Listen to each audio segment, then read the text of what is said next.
Hey everybody, I was just editing all of this in Gling, but then it crashed on me and I lost all of the progress, but I was able to salvage the XML file. So some of the videos are a little bit zoomed in. I apologize for that, but in the future, hopefully it won't crash on me. But after 3 hours of editing, I just couldn't do it all again.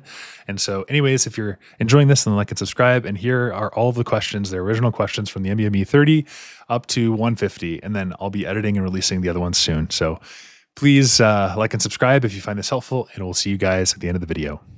A 62-year-old woman presents to the emergency department with sudden onset, sharp abdominal pain localized in the left upper quadrant. She describes the pain as exacerbated by eating and accompanied by occasional nausea and no vomiting. She has a history of osteoarthritis in which she takes over-the-counter naproxen.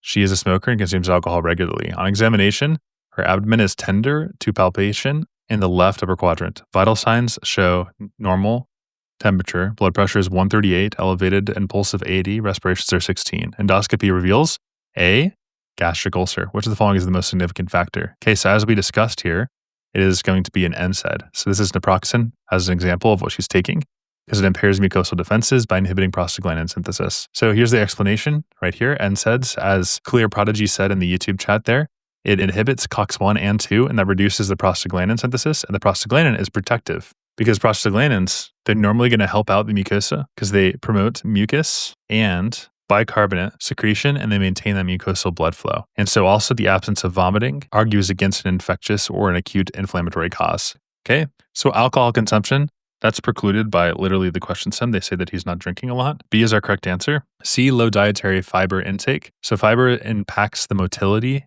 not the ulcer formation. So not ulcer formation.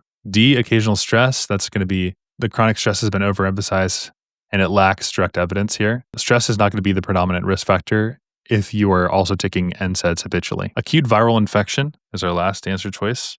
And that is wrong because they don't cause gastric ulcers unless they are immunocompromised, like you have CMV, HSV, and transplant patients. Okay, so this person does not have H. pylori and they use chronic NSAIDs and the pain worsens by meals. And so this is going to be NSAID use. And regarding the CMV and the HSV infections, it's important to bring these up in immunocompromised patients because these viral infections can cause gastric or esophageal ulcers if they are immunocompromised. And so often in transplant recipients or those with AIDS or those on immunosuppressants, these can be important. And so what you should know about these that are high yield for step 1 is that CMV tends to cause these linear, deep ulcers. HSV more often causes the punched out ulcers, and HSV is going to be typically seen in the esophagus. All right, so this person is not immunocompromised, so you don't think of these acute viral infections.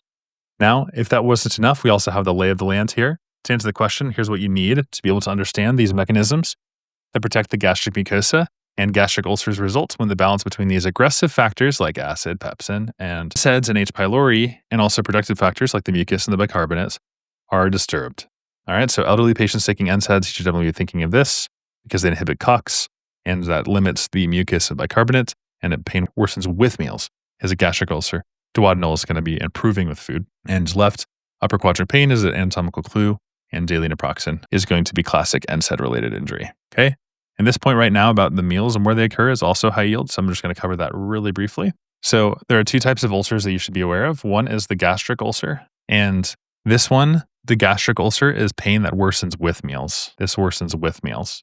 And it stimulates acid secretion. So acid hits the already agitated gastric mucosa and it causes more pain. And so you just avoid eating, and the causes, usually they're going to be presenting with weight loss because they don't like how it feels if they eat the food. Duodenal ulcers, however, the food in the stomach stimulates these alkaline secretions, and it buffers and it temporarily protects the duodenum. And so the pain returns hours later. So usually it's going to be 2 to 3 hours postprandial or at nighttime. And so they may eat more frequently, and so you can have weight gain for duodenal ulcers. Okay, and now I'm checking in the chat here, and it says, Sadal mentions volcanic eruption ulcer. That's how I remember herpes esophagitis. Nice, yeah, so the volcano-like ulcers, the punched out lesions, they're small, discrete, shallow to deep ulcers with raised edges, and that describes they're like volcano eruptions. So immunocompromised people, this is also going to be the distal esophagus. All right, now here's the bottom line. Daily naproxen use is the most significant contributing factor to this patient's gastric ulcer. All right, we're going to be moving on to the next question here. So question 68. Okay, now this is a very interesting question about twins. All right, so hopefully you're ready for this question. Here it comes in 3, 2, 1. A 29-year-old pregnant woman is undergoing her 29-week ultrasound that shows single placenta and 2 fetuses. Further examination shows that one fetus has developed heart failure and also ascites, while the other one seems small for gestational age, but is otherwise unremarkable. On delivery at 32 weeks, so which of the following is the most likely diagnosis? Now, this is a rare question here, but in certain pregnancies, one twin can actually steal the blood from the other twin, right? And so you have heart failure in the recipient and then anemia in the other one. And so this is twin-twin transfusion syndrome. I feel like that could be a band name, or rather, it's a complication of the monochorionic pregnancies where placental blood vessels connect the two fetuses abnormally. And so one becomes a donor and it loses the blood, and the other is a recipient and they're overloaded with the blood and they develop the heart failure. And so the plethoric twin has the hematocrit of 70%, and then the other one has the 22%. Okay, so what is the correct answer for this one? It is twin-twin transfusion syndrome. So they have the shared placenta, the recipient gets polycythemia, heart failure, and ascites. Twin-twin transfusion syndrome. So they have that shared chorionic circulation in monochorionic twins. It leads to these vascular anastomoses, which causes the unidirectional shunting from one fetus to another. The donor twin becomes hypovolemic and anemic and growth restricted. And then the recipient twin becomes hypervolemic and receives polycythemia and progresses to cardiac failure and also hydrops fetalis. Now, there are two topics that I think are worth diving into just a little bit here. And those two topics for this particular condition are one, hydrops fetalis, and that is when you have abnormal fluid accumulation in at least two compartments. So hydrops fetalis, you're typically going to be seeing ascites, also pleural effusion, and pericardial effusion, and maybe skin edema. So hydrops fetalis is a sign of heart failure in utero, and it's life-threatening if you don't address it. And there are two main types. There's immune hydrops fetalis, and immune hydrops fetalis is due to an Rh incompatibility. Like you have, let's say, an Rh mother that forms antibodies against the Rh positive fetus, so the negative mother to the positive fetus, and that causes hemolysis and anemia and high output heart failure, which is going to lead to hydrops. There's also non-immune hydrops fetalis, and that is actually more common today. And this would be an example is this particular question, which is twin-twin transfusion syndrome, where you have fetal anemia. Like the fetal anemia could be caused by, for instance, parvovirus B19. You could also have cardiac abnormalities and chromosomal syndromes like Turner's, or even congenital infections, the torch infections. So basically anything that causes severe anemia or heart failure can lead to decreased oncotic pressure. And that causes, and also maybe an increased hydrostatic pressure. And then that leads to the fluids that leak into the fetal tissues, right? And so you might be wondering, okay, how does that relate to this twin syndrome that I'm talking about? Well, here the recipient twin receives too much blood, so there's volume overload, and that causes heart failure and hydrops fetalis. And that's why there's ascites. And the other subject, there's a question in the chat. B19, is it CMV? Parvovirus B19, that's a non-enveloped, single-stranded DNA virus, and it infects the erythroid precursors in the bone marrow. Whereas I think your other question was about cytomegalovirus virus, and that is going to be an enveloped DNA virus from the herpes family. And that one would cause like sensory neural deafness, calcifications, blueberry muffin rash, right? So they're different. Yeah, they both can cause hydrops because less commonly, cytomegalovirus virus will cause hydrops fetalis in a baby. Parvovirus is going to be more common to cause it, but CMV can definitely cause severe anemia and hepatic dysfunction in utero, and that causes the fluid to shift, and then you get hydrops. So yes, that's a good distinction there, but they are separate, right? Because CMV is from the herpes virus family, and then parvovirus B19, that's a single-stranded DNA virus. And the most common outcome, if you're taking from CMV, is periventricular calcifications and sensory neural hearing loss. So hydrops is possible, but it's less likely for cytomegalovirus virus. And also for B19, you should be thinking of the slapped cheek, the fifth disease. And CMV, this is usually just mono-like symptoms. So usually asymptomatic or just mono-like. So parvovirus B19 is a top cause of non-immune hydrops fetalis, and CMV is mostly just going to be a congenital viral infection. So hopefully that answers your question. And then the last topic that I wanted to touch on this question with the twins syndrome is chorion. The chorion and the amnion, okay? The chorion is the placental structure. The amnion is the sac around the fetus. And there are two types of twin pregnancies, dichorionic, diamniotic. Di meaning two, so there are two chorion, two amnion, right? And there's zygosity. And the timing of the split is typically earlier on. This is lowest risk. But if you could also have a monochorionic, and mono meaning one, monochorionic and monoamnionic, and that can cause some problems, and that's day 8 to 12. And you can cause like cord entanglement. Okay, so basically in this question, we have a single placenta, and so it's monochorionic, and there are two sacs. There are two sacs or at least like unknown. We don't know how many sacs there are, but I'm assuming there are going to be 2 sacs in this question. If I scroll up, these blood brothers, right? It's unknown, but one twin is overloaded, the other is anemic. So that's the twin transfusion syndrome. And so one has hydrops fatalis from that overload. Okay. So hopefully that answers all the questions. And Clear Prodigy in the YouTube chat says, I don't remember fully, but I think CMV in the first trimester can cause it. Yeah, definitely the first trimester is the most dangerous time for transmission for CMV. And you have the reason why is the fetal immune system is going to be very immature at that state. And so that leads to more severe, manifestations. For instance, microcephaly, paraventricular calcifications, which we talked about, sensorineural deafness. Hydrops fatalis is rare, but definitely possible if you have a very severe infection, and also, of course, fetal demise. And so, yeah, definitely early CMV, you can infect the liver and the bone marrow because they're still developing, and that results in anemia and hypobilirubinemia. The anemia is from bone marrow suppression, and the hypobilirubinemia is from the liver dysfunction. And all of these things are going to cause, and the mechanism is very important here, decrease oncotic pressure, right? And increase hydrostatic pressure. And that is what causes this fluid to leak into the tissues, which is hydrops. Okay, and then one last chat here. Clear Prodigy says he's right. CMV will cause the deafness and blueberry rash more common than hydrops. So I was just talking about the infectious causes. Nice. Yeah, very, very good then. You totally nails that question, and you're orbiting around these more esoteric details, which events that you have a strong understanding of the mechanism of CMV. So you're absolutely right to say CMV, definitely think of hearing loss and neuro findings more often. Hydrops from CMV is rare, but it's possible, especially in early pregnancy, as you pointed out. So really impressed with your clinical knowledge there. Really good job. And here is the bottom line. Twin-twin transfusion comes from an unequal blood flow, leading to one twin in polycythemia and the other with anemia. Okay, so now we're on to our next question. And that question is 69, a completely random number. All right, so you get a little bit of a break here. But I think to set the stage on this one, I want you to be thinking about how tumor necrosis occurs in tuberculosis. That's how I want to prime this conversation. Okay, so here we go. Are you guys ready? In our next question, which by the way, every single question should have an AI patient, 4 diagrams that are AI generated, and also 3 images from Google Images that refer to the topics that are being tested here. So that's how this is all laid out. Right here, you're going to see the practice questions, which is literally what we're going to be going over, and I'll highlight with you. Here are the notes. A 48-year-old man presents to the clinic with persistent, non-productive cough, low-grade fever, and night sweats that have persisted for the past 2 months. He has also noted significant fatigue and 11-pound weight loss. Physical examination reveals mild pallor and bilateral crackles in the upper left lung field. Lab tests are significant for increased erythrocyte sedimentation rate and mild anemia. A computed tomography scan of the chest reveals multiple nodular lesions with areas of central necrosis in the upper lobes of both lungs. The patient reports working in a correctional facility.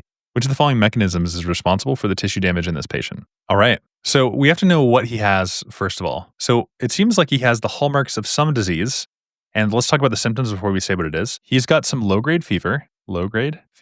He's also got night sweats. He's also got weight loss. Is that making you guys think of anything? There's also, importantly, a cavitary lesion in the upper lobe. That's a big giveaway. His job is in a correctional facility, and that also increases his exposure risk. But it's not the bacteria that does the damage here. And this is asking what is the mechanism that's responsible for the tissue damage? This is actually going to be the T-cell driven type 4 hypersensitivity response. And so here with our granulomas, what's happening here? So CD4 positive Th1 cells. They're positive on CD4, they're Th1 cells. They, through interferon gamma, trigger granulomatous reaction. And so over time, these immune cells are going to break down the lung tissue and it causes mediating necrosis. And so when tuberculosis shows up, it's the immune system's attacking itself. It's not a toxin, right? And so the answer is actually a type 4 hypersensitivity reaction because Mycobacterium tuberculosis causes caseating granulomas through T cell, and this is delayed type 4. So delayed type 4. And so the pathophysiology here is you have an initial infection. So TB gets phagocytosed but not killed. Very important. And then the Th1 response, they release interferon gamma, which is what Clear Prodigy said in the YouTube chat. And then we have activated macrophages, which form epithelioid cells and multinucleated giant cells, leading to a granuloma. And that causes chronic activation and caseous necrosis of the lung. And so the key features here are the upper lung is going to be, these cavitary lesions are present. Also, you have type 4 hypersensitivity reactions and granulomas and caseating necrosis. And so there are occupational risks as well. Anytime you see somebody, the risk would be like in your prison, or in a shelter, then that's going to point you toward tuberculosis. Okay? Now, bacterial toxin production, that'd be like diphtheria. This is not going to be exotoxin. Immunoglobulin-mediated mast cells, allergies, urticaria, that would be associated with B. C immune complex, mediated vasculitis, that'd be like post-streptococcal glomerulonephritis and serum sickness. Type 3 hypersensitivity involves these complexes that form, and complement-mediated cytotoxicity would be a MAC attack. It's a MAC attack. Do what? It's a MAC attack due to tuberculosis. Type 4 hypersensitivity reaction. TB gets phagocytosed, and then Th1 CD4 positive cells release interferon gamma, activates to get caseating necrosis. That's the mechanism, folks. That's the MEC. All right, just 1 second. We'll do another good question here. And in the chat, I see Clear Prodigy says, I don't know if this is high yield, but we always have to do a PPD test before we give TNF alpha inhibitor. Really good point. I think that is high yield. That's definitely something they like to test on. And you're absolutely right. So why do we give a PPD, or I'll kind of zoom out so we can kind of see this a little bit better. Why do we give a PPD or an IGRA before we give TNF alpha inhibitors? Well, the reason why is because TNF alpha is essentially very, very, very, very important for granuloma maintenance, right? And so why do we give a PPD? Because what's in a granuloma is the macrophages and the T cells and the cytokines from interferon gamma and TNF alpha. And so these are formed to wall off the intracellular pathogens, right? So we want to keep the TB in a latent state. So what happens if you block the TNF alpha? Well, then the granuloma breaks down and you get latent tuberculosis that's reactivated in a severe disseminated tuberculosis, right? So you always test for latent TB through the PPD or IGRA test. That way you can see if they have it. Otherwise, because if they have latent tuberculosis, and you give them a TNF alpha inhibitor like infliximab, adalimumab, just etanercept, right? If you give them a TNF alpha inhibitor, then these drugs are like used for, like rheumatoid arthritis, Crohn's disease, psoriasis, ankylosing spondylitis. You give them that. Well, then you're going to destroy this granuloma integrity. And so the TB is going to reactivate. Whoops, not good, right? Not good. Yeah, otherwise the patient is done if they have latent tuberculosis. Well said, Sid, in the YouTube chat there. Well said. Yep. Also, it's important to distinguish between like TNF alpha and TNF gamma. And so TNF alpha is the tumor necrosis factor alpha, and then interferon is typically what people think of, the interferon gamma. And so the source for TNF alpha is the macrophages, and the source for the INF gamma is the Th1 CD4 positive T cells and the natural killer cells. And so these tumor necrosis factor alphas, these are pro-inflammatory granuloma maintenance molecules. And interferon gamma, these guys activate macrophages and then they enhance phagocytosis and they promote granuloma formation. So they're both promoting the granuloma formation. Interferon gamma does, and also tumor necrosis factor alpha does. So they're both relevant for this granuloma formation. And then the TNF inhibitors, like infliximab, specifically are going to impact the tumor necrosis factor. And so it's really, really relevant to TNF alpha, the reactivation of latent tuberculosis. It's less clinically relevant, the interferon gamma stuff, but it still is like a mechanism to be aware of. And the interferon gamma is also going to be associated, as this question tests, with a type 4 hypersensitivity reaction. All right, good stuff, good stuff. So in this question, we have a 60-year-old former carpenter coming to the clinic with a 6-month history of hoarseness and difficulty swallowing. Smokes a 1 pack of cigarettes daily for 40 years before quitting. He reports no significant alcohol use. Physical exam reveals cervical lymphadenopathy, and laryngoscopic examination shows a regular mass in the larynx. A biopsy of the mass demonstrates replacement of the normal respiratory epithelium with another cell type. Which of the following is going to be responsible? All right, folks, what do you think in the chat? So the big clues here is that we have this 1 pack of cigarettes daily. So we have chronic smoking, and that is going to destroy the respiratory cilia and the columnar epithelium. And so there's an adaptation that occurs here, and it's going to be squamous metaplasia. And indeed, you're right, Sid, 100% correct. Squamous metaplasia. So this is a precancerous change. Okay, so the answer is squamous metaplasia. We'll look at the other answer choices. Columnar is seen in Barrett's esophagus, caused by acid reflux, not smoke. Glandular hyperplasia. This refers to the increased gland number, not involved in the hormonal context here. Hyaline cartilage formation is not going to be epithelial replacement, and transitional metaplasia is specific to the urinary tract. So the respiratory epithelium is normally pseudostratified columnar ciliated epithelium with goblet cells. And you have irritation that causes metaplasia, and squamous metaplasia is commonly seen in the bronchi, larynx, cervix. These are high yield bronchi, larynx, and the cervix in response to the chronic injury. Metaplasia can be a precursor to dysplasia and cancer, particularly the squamous cell. Here's the bottom line. Hoarseness and difficulty swallowing in a smoker with laryngeal mass suggests squamous metaplasia due to chronic irritation. Squamous cell carcinoma. That's the big takeaway from that one. Larynx, cervix, moving on and up in the world, folks. Question 71. All right, ready for this question? Here we go. 3, 2, 1, blast off. Here we have a 52-year-old man presenting to the emergency department with sudden onset chest pain radiating to his left arm, accompanied by shortness of breath and diaphoresis. His past medical history is significant for hypertension and hyperlipidemia. An echocardiogram shows ST elevation in the anterior leads. Troponin levels are elevated, indicative of myocardial injury. Despite prompt treatment with revascularization, the patient's echocardiography shows mild reduced ejection fraction.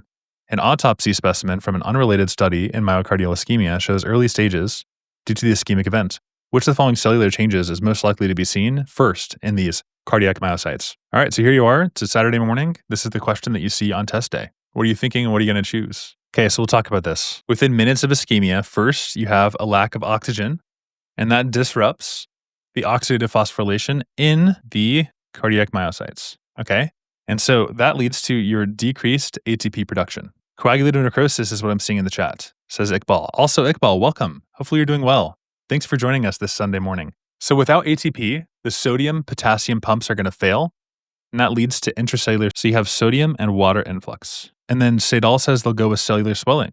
Okay, we have 2 answers in the chat. So we got some division, and we'll talk about this. I love that because that means we're all learning together. So sodium and potassium pumps are going to fail, and that leads to the sodium and the water, right? Especially inside of the mitochondria. Okay, and so that the pumps shutting off causes swelling. Can we all agree about that? And that's the earliest morphological sign of cell injury. And this is actually still potentially at this point reversible. And if the ischemia persists, then it progresses to irreversible injury. And the irreversible injury is where membrane damage and necrosis kicks in. Okay, so fibroid necrosis, this is going to involve the immune complexes in the vessels, for instance, PAN or malignant hypertension, right? This is not seen in the myocardium. This is in the vessel walls, not the myocytes. And so not fibrinoid necrosis. Mitochondrial swelling is indeed the correct answer, as we've discussed. Coagulative necrosis is a good choice there, Iqbal. However, coagulative necrosis is what we think of with an infarction, but it's delayed, okay? We're talking about the very first one within minutes. Okay, so this is power failure at the cellular level. Mitochondrial swelling is the first sign of reversible cell injury. Loss of ATP leads to pump failure and cellular swelling. Okay, the first observable change is mitochondrial swelling, a hallmark of reversible cell injury. This occurs minutes after loss of oxygen due to ATP depletion. Those are the trap answers as we discussed, so you feel free to pause this. Here's the lay of the land, guys. You need to know the timeline and morphology. The buzzwords ST segment elevation is a transmural myocardial infarction, and it's going to involve the anterior wall as the LAD. Mitochondrial swelling is the first sign. Coagulative necrosis is irreversible and it's later. Aging is lipofuscin, and apoptotic bodies are not involved in ischemia-induced necrosis. Okay, here's the pathophysiology, and here are the key features for this particular question. And now here is the bottom line. Mitochondrial swelling is the earliest cellular stage in cardiac myocytes following ischemic injury. So we have the swelling of the endoplasmic reticulum. Okay, that was a good question. Okay, for our next question, I want you guys to think about sodium. Seidal says there's a change in the camera angle. Yeah, that's right. I have 3 cameras, and I'm thinking about using them more. All right, folks. 3, 2, 1. New question. Here it is. A 45-year-old man with a history of hypertension is placed on a low-salt diet to help manage his blood pressure. Okay, so low-salt diet. That's why I prompted you to think about sodium. After 2 weeks on this diet, lab studies show an increase of a particular hormone. His blood pressure reads 130/85, and he reports feeling lightheaded. Which hormone is likely elevated in response to these changes? What do you guys think? Aldosterone, says Seidal. And yes, indeed, the answer is going to be aldosterone. You have it correct. So there's a hormonal response to sodium depletion. We get aldosterone increase of the sodium reabsorption. And so low salt reduces the extracellular fluid volume. Renin is released from the juxtaglomerular cells to increase angiotensin II, which stimulates the zona glomerulosa of the adrenal cortex to make aldosterone. And that enhances sodium reabsorption of the distal nephron, promoting water retention and helps to maintain the blood pressure. And then that lightheadedness comes from compensatory mechanism and early volume depletion. Cortisol is not going to be affected here. Parathyroid hormone secreted in response to hypocalcemia. Insulin responds to hyperglycemia. And thymosin is involved in T cell maturation in the immune. So here's how the blood pressure is balanced. Renin, angiotensin, ADH, natriuretic peptides. Here are the associations. And in Conn syndrome is the opposite scenario. That's where you have high aldosterone without the renin activation. Low sodium intake means that the extracellular or the ECF volume is decreased. So the effective circulating volume is decreased. Even though the total blood volume may not drop dramatically, the kidneys are sensing lower sodium content. So it's kind of like pseudo-hypovolemia. And the sodium is sensed by the macula densa and the distal tubule. And that's what leads to the renin release through the juxtaglomeralular cells. Okay, macula densa. And then renin cleaves angiotensinogen into angiotensin 1. And then that leads to angiotensin 2 through ACE. And that causes vasoconstriction. And it stimulates aldosterone release from the zona glomerulosa. So it's the macula densa that senses the sodium in the distal convoluted tubule. And then the ENaC channels are inserted by aldosterone. And remember that wherever sodium goes, water is going to follow. Right? Sodium is the major extracellular cation. And so you lower the sodium intake, then you're reducing the total extracellular sodium content. And so then you have less osmotic pull on the water. And so the extracellular fluid volume, the ECF, the extracellular fluid volume, goes down. All right, here's the bottom line. Aldosterone levels rise due to low salt diet, causing lightheadedness from potential orthostatic hypotension. All right, this should say 73. Here we have a 68-year-old man is evaluated in the emergency department after experiencing sudden onset of severe right shoulder pain and shortness of breath. The patient is a longtime smoker with a 60-pack year smoking history and has been experiencing hoarseness and weight loss over the past 2 months. Physical examination shows ptosis, meiosis of the right eye, decreased breath sounds, and clubbing of the fingers. He has a large mass of the right lung apex. Which of the following is the diagnosis? So this is Horner syndrome and also shoulder pain, which makes us think of an apical lung mass. And so smoking and hoarseness and clubbing leads us to think that this is probably a paraneoplastic concern. So what are you guys thinking in the chat here? Smells like a Pancoast tumor, says Seidal. Very nice. And you can see actually in the chat, in fact, if I can grab that real quick and refresh, there we go. I've made it more opaque. So now you can see Seidal's chat in the top left. Later, I'm going to add the YouTube chats as well, so you guys can all kind of talk to each other. But indeed, this smells like a Pancoast tumor, and it is. This is Pancoast tumor, superior sulcus tumor. And so they have the Pancoast tumor, which is a carcinoma on the lung apex, which invades local structures. Ptosis, meiosis suggests Horner syndrome due to the sympathetic chain compression. The shoulder pain and decreased breath sounds are due to the brachial plexus or rib involvement. And hoarseness is the recurrent laryngeal nerve impingement. Smoking history and systemic symptoms of weight loss and clubbing support a diagnosis of lung cancer. Okay, why is it not the other ones?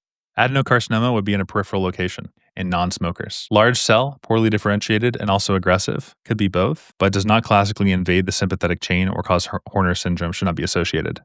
Small cell lung cancer. This is a paraneoplastic syndrome, central tumor known for SIADH and ACTH production. Paraneoplastic syndrome does not cause an apical mass or Horner syndrome. Squamous cell carcinoma has a central location in cavitations.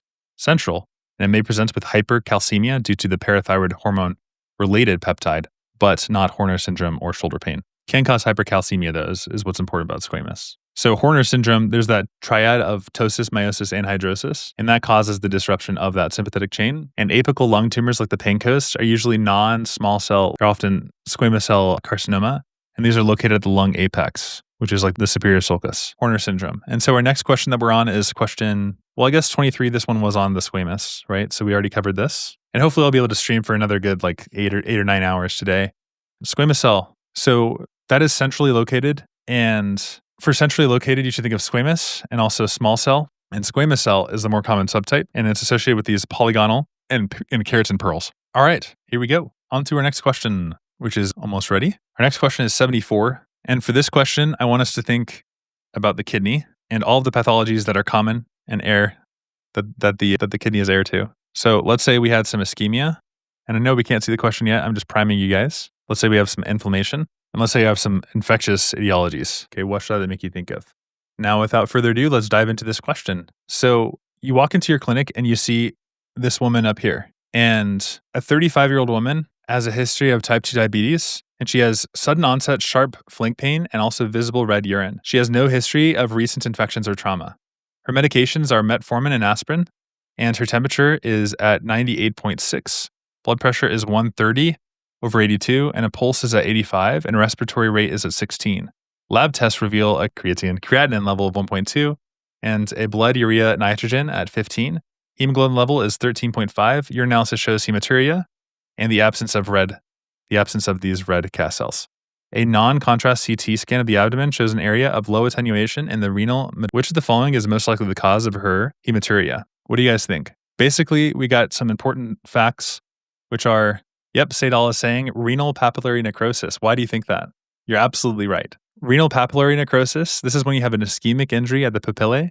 This is often in diabetics, and she does have diabetes. That's why we highlighted that. So it's in diabetics, also sickle cell patients, and also NSAID users. All right, so those are some important risk factors.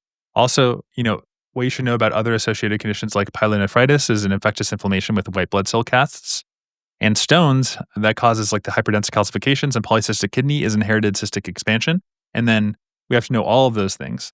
But here, diabetic patient. Oh, and then Seidal is giving us a cool mnemonic. And let me actually expand the chat here so you guys can all see the chats as they come in, like that maybe. Let me change the properties. So as Seidal said, there's a mnemonic for, I'll write this out. This is a really good mnemonic. Sad Papa, okay? With 2 A's. So this is going to stand for sickle. Yeah, the sickle cell trait or the disease. A stands for acute pyelonephritis. The next A stands for analgesics, especially NSAIDs. So sickle, analgesics, acute pyelonephritis. D stands for diabetes mellitus. P, I guess, does the P stand for like a really old analgesic? And then A stands for acute obstruction. And then P stands for the papillary necrosis. Is that right? PA, papillary necrosis. Okay, the PAP stands for papillary necrosis. Because there's this old, which is like an analgesic, so maybe it relates to that. But yeah, sickle cell, acute pyelonephritis, analgesics, diabetes, and then PAPA. Sad Papa. Sad Papa. Sad Papa. Sickle cell, acute pyelonephritis, analgesics, diabetes, and then PAPA is papillary necrosis. There's also like analgesics for acute obstruction, but this is just PAPA. PAPA stands for papillary necrosis. And so diabetes has painless hematuria and flank pain, and there's also low attenuation in renal medulla. It's the hallmark of renal papillary necrosis. So diabetes is a well-known cause as well due to the microvascular compromise and increased susceptibility to, so that fever and white blood cell cast is going to be the key. Afebrile, they lack the renal artery stenosis, hypertension, and atrophic kidney, and bilaterally enlarged would have multiple cysts for autosomal dominant polycystic kidney disease. Ureterolithiasis would have colicky pain. Also, yeah, that's crazy. Crescent donated $50. That was so nice of him. Like, unbelievably kind. Okay, and so just to kind of parse out, or just to clarify anything here, why the answer is renal papillary necrosis and not pyelonephritis? Like, why is it C over A here? And especially because we just listed out this awesome mnemonic, right? As causes of papillary necrosis, but these are not necessarily like alternative diagnoses, right? So acute pyelonephritis can cause renal papillary necrosis, especially in diabetics. But when you see pyelonephritis as an answer choice, you should think, is this the infection itself, or is this like a complication of it, right? And this person has no signs of infection. Their temperature is normal, white blood cells normal, urine analysis has no white blood cell casts, right? And there's no pyuria. And so this is not an infection, right? And pyuria is like the presence of pus in the urine. And so therefore, this is acute pyelonephritis it's going to be ruled out. Acute pyelonephritis is ruled out here. All right. And also the imaging has that low attenuation in the medulla. And so papillary necrosis is ischemic coagulative necrosis in the papillae. And pyelonephritis is a neutrophilic infiltration in the cortex in the medulla. It's often wedge-shaped and does not have low attenuation in the papillary lesions. So diabetes is a major predisposing factor for papillary necrosis is the most important thing to think about here. All right.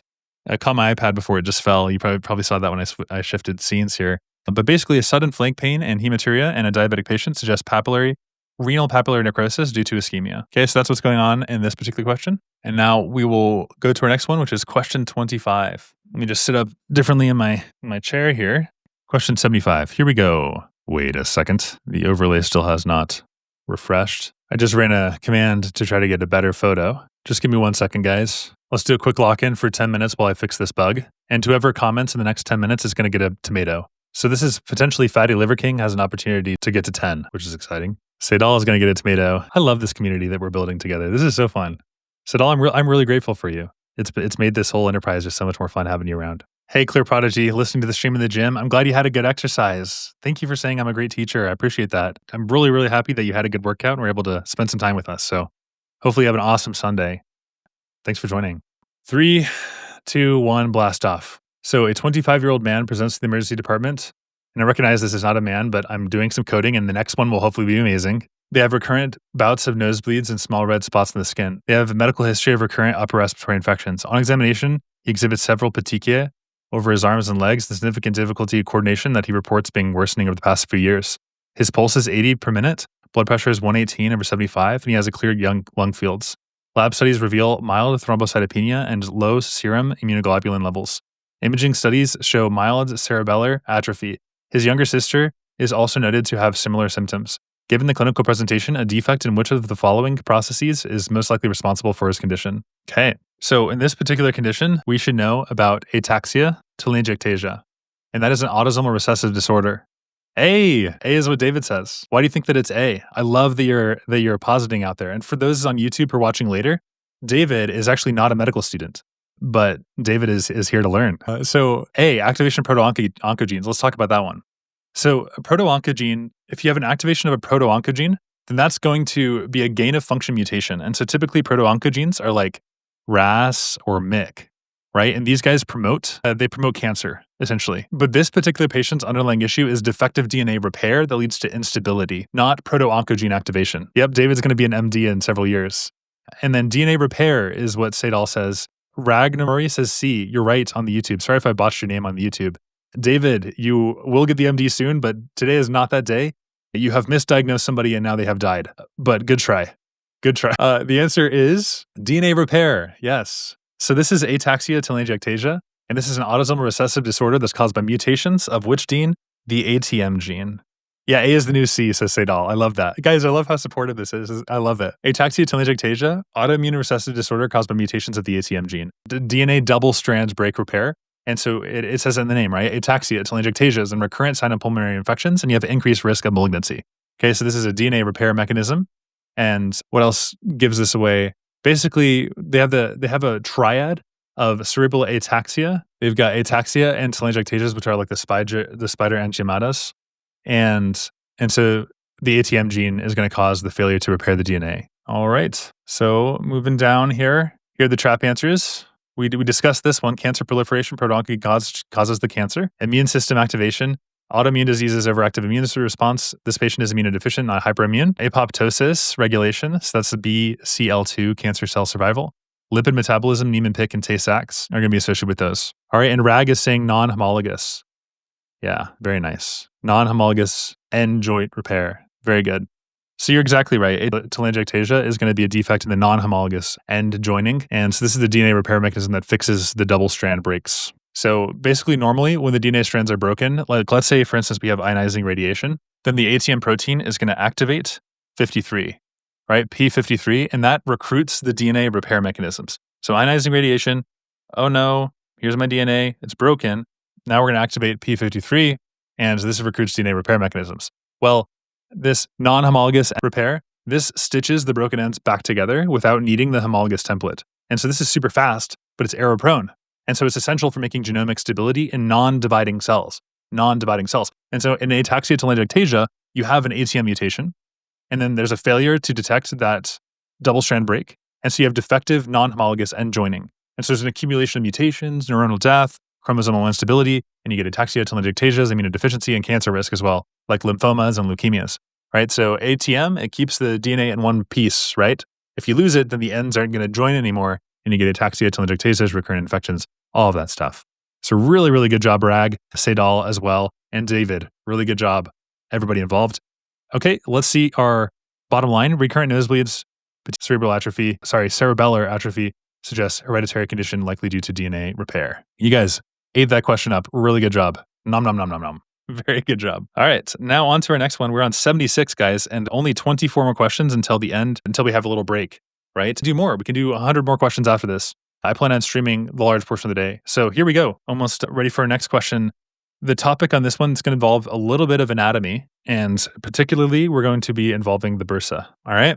And to give you the lay of the land here, we're going to talk about hip pain as well. How do we localize hip pain? And also we're going to talk about some neurologic findings. And guys, fingers crossed here, because I just changed the code, so it might have broken. And if it broke, then that's not good. Oh my gosh, it worked. Now my question is, do we have two images for a man though? We don't. There's only one image. So let me try to fix this. Nice, guys, look at that. Look, the code worked. Oh, that's so cool. Do you guys think that we should have them all going together, like changing, transitioning at the same time? Or should they be going like asynchronously? With that, I'm really pleased that worked the first time. So here we go, guys. We have a 54-year-old man presenting to the clinic with a 2-week history of localized pain. Sadal says, awesome. Yeah, I'm glad it's working. Localized pain on the outside of his right thigh, which gets worse when he lies on that side of the bed, okay? So that outside of the right thigh is what you can see on the second image, and you can see that it's a 54-year-old man. And he denies any history of trauma or overuse. And on examination, there is noted tenderness and palpation of the lateral aspect of the right hip, which you can see in these diagrams here. And so the patient exhibits pain during hip abduction against resistance. Okay, so that's important. Abduction, and his hip joint range of motion is normal and not associated with pain. There's no warmth or erythema over the affected area. Based on these findings, which of the following is the most likely diagnosis? Okay, what do you guys think? So we have lateral hip pain. There's tenderness to palpation over the greater trochanter. So that should help. Basically, if the hip pain is lateral and it hurts whenever you lie on that side, then you should definitely be thinking of the bursitis, right? Trochanteric bursitis, which is the answer to this question. So they have point tenderness over the greater trochanter, and there's normal joint motion, and there's pain there's pain whenever you resist the abduction. So all these hallmarks are of a swollen bursa under the gluteus medius. And so if this were osteoarthritis, the pain would be deep. And where would it be? It would be in the groin, deep in the groin with stiffness. If this were meralgia paresthetica, then there would be numbness and tingling. And so this is just like basically an extra articular inflammation. It's not a joint or a nerve problem. And let me know if you guys like this new format. Sedal says the normal joint motion and tenderness is a big clue. Yes, indeed. So pain when you're lying on that side is trochanter bursitis. Hip osteoarthritis would have morning stiffness and the pain that worsens with activity. Meralgia would have the burning. A radiculopathy would have the shooting electrical pain, and that would have the positive straight leg test. It's like pain that radiates down the leg. And the iliotibial band syndrome, this guy right here, that would be involving the lateral knee, not the hip. And also there's pain during like running and cycling. So this is like the runner's knee, is the iliotibial band syndrome. David says he'll participate in the next question. Sounds good. Also, feel free to lock in if you need to lock in into your own stuff. You don't have to learn all this medical content. You're just becoming a doctor for fun, which is crazy. I love it. So hips don't lie. Shakira, right? Trochanter bursitis, inflammation to the bursa, presents with lateral hip pain. Tibial is the runners, as we talked about. Meralgia paresthetica is the burning of the lateral thigh. And that's due to compression of the lateral femoral cutaneous nerve, sensory only, no tenderness or weakness there. And just to kind of highlight what meralgia paresthetica is, this is a mononeuropathy that's caused by compression of the, as this says here, the lateral femoral cutaneous nerve, and purely sensory, and it's over the anterior lateral thigh. And because it's sensory only, there's not going to be any muscle weakness, just burning and tingling and numbness on the outer stuff. So that's the reason why that's the wrong answer. All right, here's the lay of the land. So your range of motion and focal tenderness, sensory changes would be neuropathic, lateral hip pain, bursal involvement. Okay, so here's the pathophysiology. Repetitive friction of the gluteal tendons over the greater trochanter, inflammation, unpressure abduction of the gluteus medius stretches over the inflamed area. All right, here is the bottom line. Trochanteric bursitis is characterized by lateral hip pain and exacerbated by lying on the affected side and hip abduction. Okay, on to question 77. Now, this is going to be an ethics question, still very important, but we're going to hit at the general principles here. And just to orient you guys on this question before we dive into it. And honestly, I used to not like these ethics questions. I used to think, okay, they're just so silly, but now I'm actually realizing they're very important. And also they're good for relationships too. And here's the principle that I want you to follow on this question, because you should always load your head with a principle and then pick according to that principle. Don't just try to adjudicate based on the particulars of like some weird scenario, unless there's actually like a rule that you have to abide by, but rather think about like a general principle and then aim for the correct answer choice that way. And so here, think about being direct and also being compassionate. So she noticeably is anxious and requests immediate reassurance.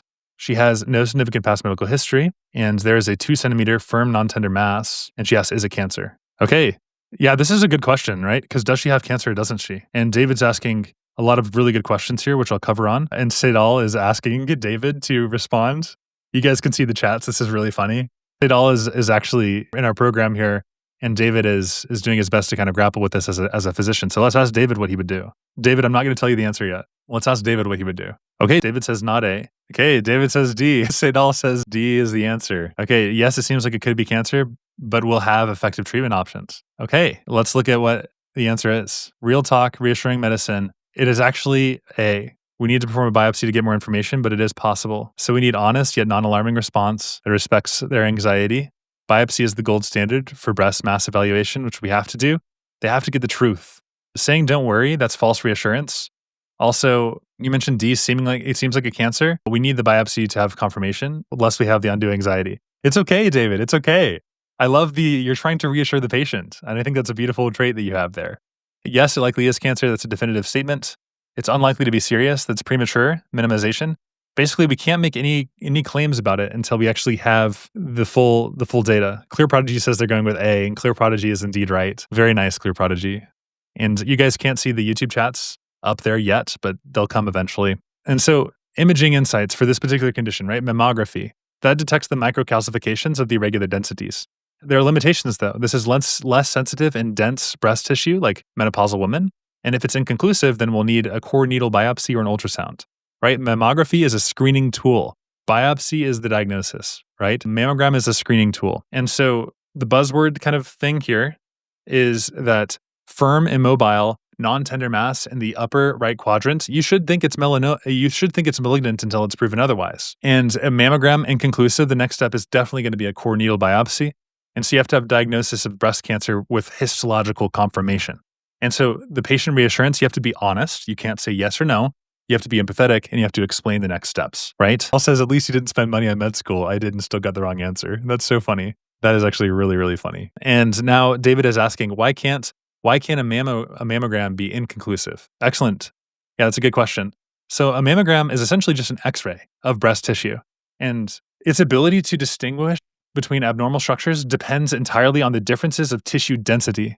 And so those contrasts are kind of harder to read, I guess. And so it's inconclusive or indeterminate because dense breast tissue in younger women and sometimes older women who naturally have more like fibroglandular tissue, it can kind of give you like a false positive, I guess. So like on X-ray, fibroglandular tissue and tumors, they both appear white. And so how do you know that it's not just blending in with the background density? And so in contrast, fatty tissue is dark and that's like better contrast, right?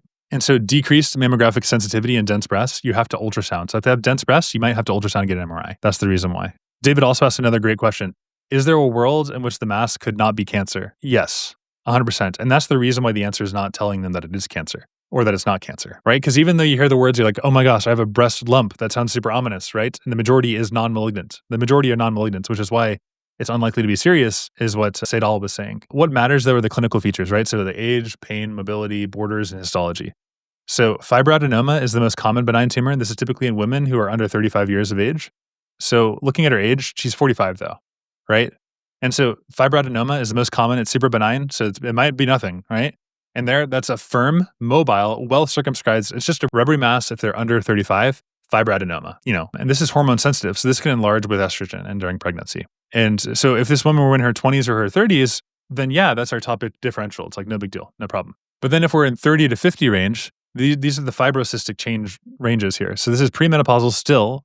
You have cyclic breast pain and the lumpy nodules. Here it's like cysts, fibrosis, right? That kind of stuff. It could also be a fat necrosis, right? Any age. Firm irregular mass, right? It could totally be that. And intraductal papilloma, that could also be like a small tumor in the lactiferous ducts near the nipple, and that causes bloody discharge, and that's benign. So to answer your question, David, yes, it could be a whole host of non-problematic or benign things. And you also asked, is biopsy cutting her open? Not usually. Modern biopsies are actually pretty minimally invasive, and there are different types, right? So there's fine needle aspiration. That's where you use a little thin needle and you suck out a few cells for cytology. And this is quick. You can do it in the office, right? It's just minimally, it's not even does not cause a lot of discomfort. And this is really good for simple cysts and nodules.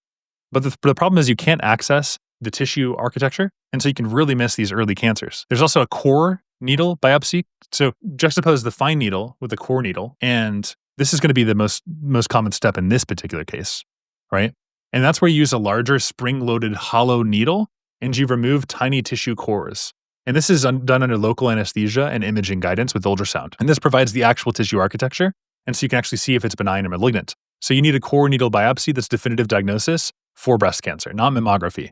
And you actually do have to have a tiny puncture wound for this one. So you're right about that, David. It is operating to some extent. But what you're probably thinking about is the excisional or surgical biopsy. And that's where you have a small open surgical incision and you have to remove the entire lump or the suspicious area. And that's usually done after you do a core needle biopsy and you're like, oh my gosh, this is malignant. And that requires minor sedation and anesthesia and it leaves a small scar. That's probably what you're thinking of. And that's what like on house, that's what they always do, right? And what else? Seidal says, yeah, they call it a breast mouse because it moves. Yeah, that's true. Breast mouse is a fibroadenoma. That's benign, and biopsy is definitely needle-based usually. Does that answer all these questions? Now let's go to the bottom line. Biopsy is essential to determine if it's a breast lump is cancerous despite inconclusive mammogram results. Okay, moving on. 78. I want to draw this one out. Who knows what this is? Seidal says, well played. Lips. David is correct. These are lips. David, you have redeemed yourself. David has redeemed himself. Do you see what I've drawn on said lips? What have I drawn? Saydal, do you know what this is? Do you want to hazard a guess? Got some spots? Maybe what if I said they got some polyps? What if I said we got a little bit of a risk of a cancer? Are you thinking of anything? Herpes? Peace Jagger. Yeah, you got it. You got it. 100%. Peace Jaggers. Nice. Well done. Well done. Well played. Well played, good sir. Well played. Okay, let me refresh this page. I got them moves like Jagger. I got them moves like Jagger. Nice. Yes, it looks like HPV. Okay, we'll talk about HPV and we'll talk about Peace Jagger after this, but you're right. I did not do it justice. Guys, look at this. Isn't that cool?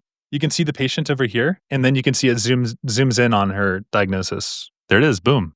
Kind of cool. All right, so we have a 24-year-old woman visiting her primary care physician with a 3-month history of intermittent abdominal pain and also some constipation. She's got the dark spots on her lips, as I've drawn there, and inside her mouth that have been present since childhood, but they now have become more prominent. And her family history is significant for an uncle who has a GI cancer at a young age, and they have multiple pigmented macules and buccal mucosa and fingertips that have the multiple pigmented macules there. And she's got some small polyps in the small intestine. Which of the following does she have? Okay, so this is a young woman. She's got the mucocutaneous hyperpigmentation, so the dark macules in the lips and the mouth and the fingers. And she has multiple hematomatous polyps in the small intestine.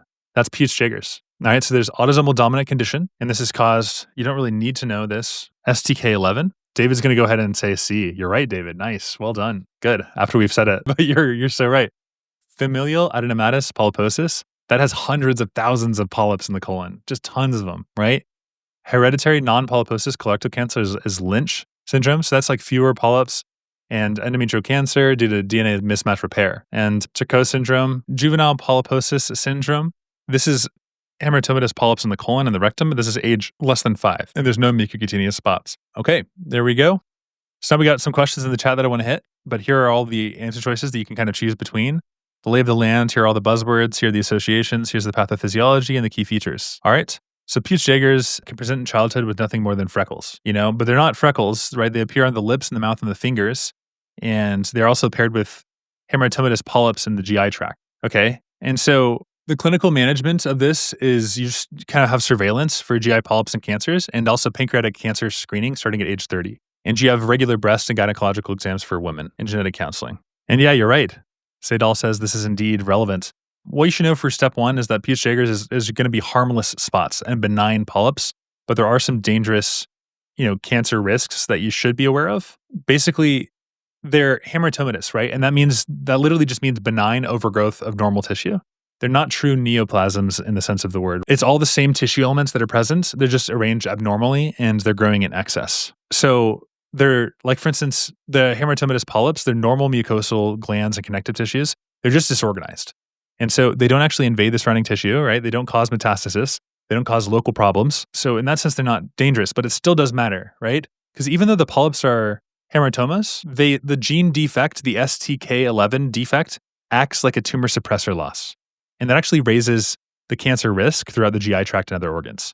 So yes, you're right, it is benign, but the genetic cancer predisposition is still there. And so that's why you have to screen with increasing regularity. So yes, they're benign, but Peace Jaggers is a cancer predisposition syndrome. All right, here's the bottom line. Patient's lips and mucosal pigmentation with intestinal polyps suggest Peace Jaggers syndrome. All right, moving on to 79, we'll go to 80 and we'll have a quick break. Just a tiny little break. Gotta move around in my chair, good for my health. Are you ready? 3, 2, 1. All right, in this question, we have a 28-year-old woman presenting to the clinic with a prolonged fever, night sweats, and weight loss over the past 2 months. She has a history of intravenous drug use, but is currently in rehabilitation. Physical exam shows generalized lymphadenopathy. Lab tests show CD4 positive T lymphocyte count of 320, and her viral load assay is positive for HIV-1. So she has HIV. And cytometry shows the predominant strain of HIV in her blood binds to the CCR5 receptor. Given the trajectory of HIV infections in the past, which of the following cell types is most likely serving as a major reservoir for the virus? What do you guys think? So I've already highlighted this important word here. All right, so HIV, how does it work? Autoimmune condition that's transmitted sexually and through infected blood. Nice. HIV, C. Yeah, you nailed it. Good job. Yeah, David got it even before Saydal. So HIV, human immunodeficiency virus, is what we need to know about this is that it's enveloped, single-stranded, positive sense RNA virus. And it belongs to the lentivirus genus of the Retroviridae family. It's a virus that causes AIDS, is acquired immunodeficiency syndrome. And if HIV is untreated, it causes AIDS. HIV-1 is the most common worldwide. 2 is mainly in West Africa. Okay, so there are some genes that you have to know. There's one gene, which is ENV. And the product of the ENV gene is you get GP160, which is then cleaved into GP120 and 41. And the function of GP120 is that it binds to the CD4 co-receptors and it mediates fusion. Okay, so the ENV is for attachment and fusion. All right, attachment and fusion. Harold, hey, thank you so much for the gifted subs. I really appreciated that. Discord, yeah. You can use the command Discord and it should pop it there for you. And we're setting up the Discord too. David is actually a mod on the Discord. So David can help you navigate that as well. Okay, so ENV is for fusion, and it's through those GP160s, the GP120s, and the 41s. And then here's the GAG. GAG, okay? I don't know if David likes this one. P24 and P17. And this is for the caspid and matrix proteins, and this is the diagnostic antigen, P24, diagnostic. And you can remember this diag for GAG, diag for GAG, P24 diag for GAG. You have to attach and fuse so you can get into the environment, and it's diag for GAG, okay? That's how you remember those. And then there's also the POL, P-O-L. David, you cracked me up, dude. POL, reverse transcriptase integrase protease, right? These are viral replication enzymes. They are the target of ART, so protease inhibitors. Okay, so how HIV works is that the GP120 from ENV binds to the CD4 receptor on a host cell. And these host cells are, you already said the correct answer, macrophages, predominantly T cells though, and dendritic cells. But in order to do that, it needs a co-receptor, right? And so you have CCR5, which is a macrophage trophic early infection, or a CXCR4, which is a T cell trophic late infection. So early macrophage, late is going to be the T cell, tropic, not trophic. And so GP41 right here facilitates the fusion. So it fuses and then it enters the cytoplasm. And then reverse transcriptase converts single-stranded RNA into complement DNA. And then this cDNA is double-stranded and ready to integrate. And then viral integrase inserts into the viral DNA in the host genome, and now it's inside the nucleus. And this is called a provirus, right? Because it can stay latent for years in macrophages and memory CD4 T cells. And so when the host cell is activated, the proviral DNA is transcribed and the new viral RNA and proteins. And then you get AIDS. And this is when you have your CD4 count all the way below 200, okay? And so now it's AIDS-defining illnesses, opportunistic infections, cancers, Kaposi, NHL. Very, very sad. Okay, so the treatment targets different steps. We have reverse transcriptase inhibitors. These block the RNA to DNA conversion.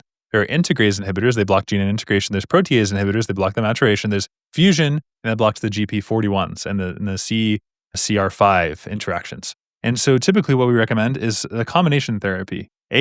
HAART, usually 3 drugs, and that suppresses the viral load and it restores the CD4 count. Okay? Everything you need to know about AIDS, and then macrophages shares this receptor in common as well. Okay, here's the bottom line.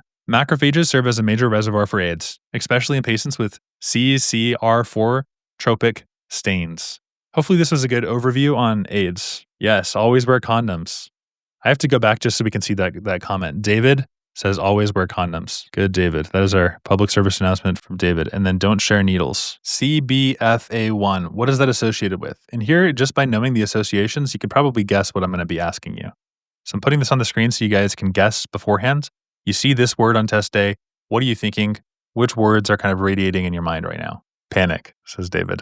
Panic is radiating in the mind. There's one word that should definitely be present. Yep, the word that David is thinking is, oh, I'm in the wrong class. That is funny. Yes, I feel ya. All right, so here the word that I'm looking for is osteoblast. And the image for the AI patient has not changed for this one. I apologize for that. But the word associated with one is osteoblast. Hey, Purple Perps. Hello, good morning all. Hope everybody's doing well. I hope you're doing well. It's been a wonderful morning. All right, so here we have a 35-year-old woman presented to the clinic with pain and recent fracture of her left forearm following minimal trauma. She reports a history of frequent bone injuries over the past few years. So she has frequent bone injuries. Okay, so 35-year-old woman presents to the clinic. She has pain and recent fracture of her left forearm. History of frequent joint bone injuries over the past few years. Physical examination reveals blue sclera. And now also we have the DEXA scan reveals low bone density. And genetic testing identifies a mutation affecting the transcription factor involved in bone formation. Which of the following types is most directly impacted by this genetic mutation? Okay, so blue sclera, all this stuff makes us think of osteogenesis imperfecta. And we have to know that that's associated with osteoblasts. All right, so the patient has osteogenesis imperfecta, a collagen synthesis defect. Osteoblasts derived from mesenchymal stem cells are the primary bone-forming cells and are directly impaired. The transcription factor here RUNX2 and CBFA1 are essential for osteoblast differentiation. Mutations impair osteoid production and lead to fragile bones. Normal calcium and phosphate distinguishes this from metabolic bone disease. Myoblasts involved in muscle, not bone. Fibroblasts may connect to tissue. Osteoclasts reabsorb the bone. And chondrocytes regulate cartilage growth. So to solve this, you have to recall bone forming and bone reabsorption, osteoblast build, osteoclast take, and collagen 1, brittle bones, osteoblast activity, blue sclera, and underlying chorioid. Okay, and here is the takeaway.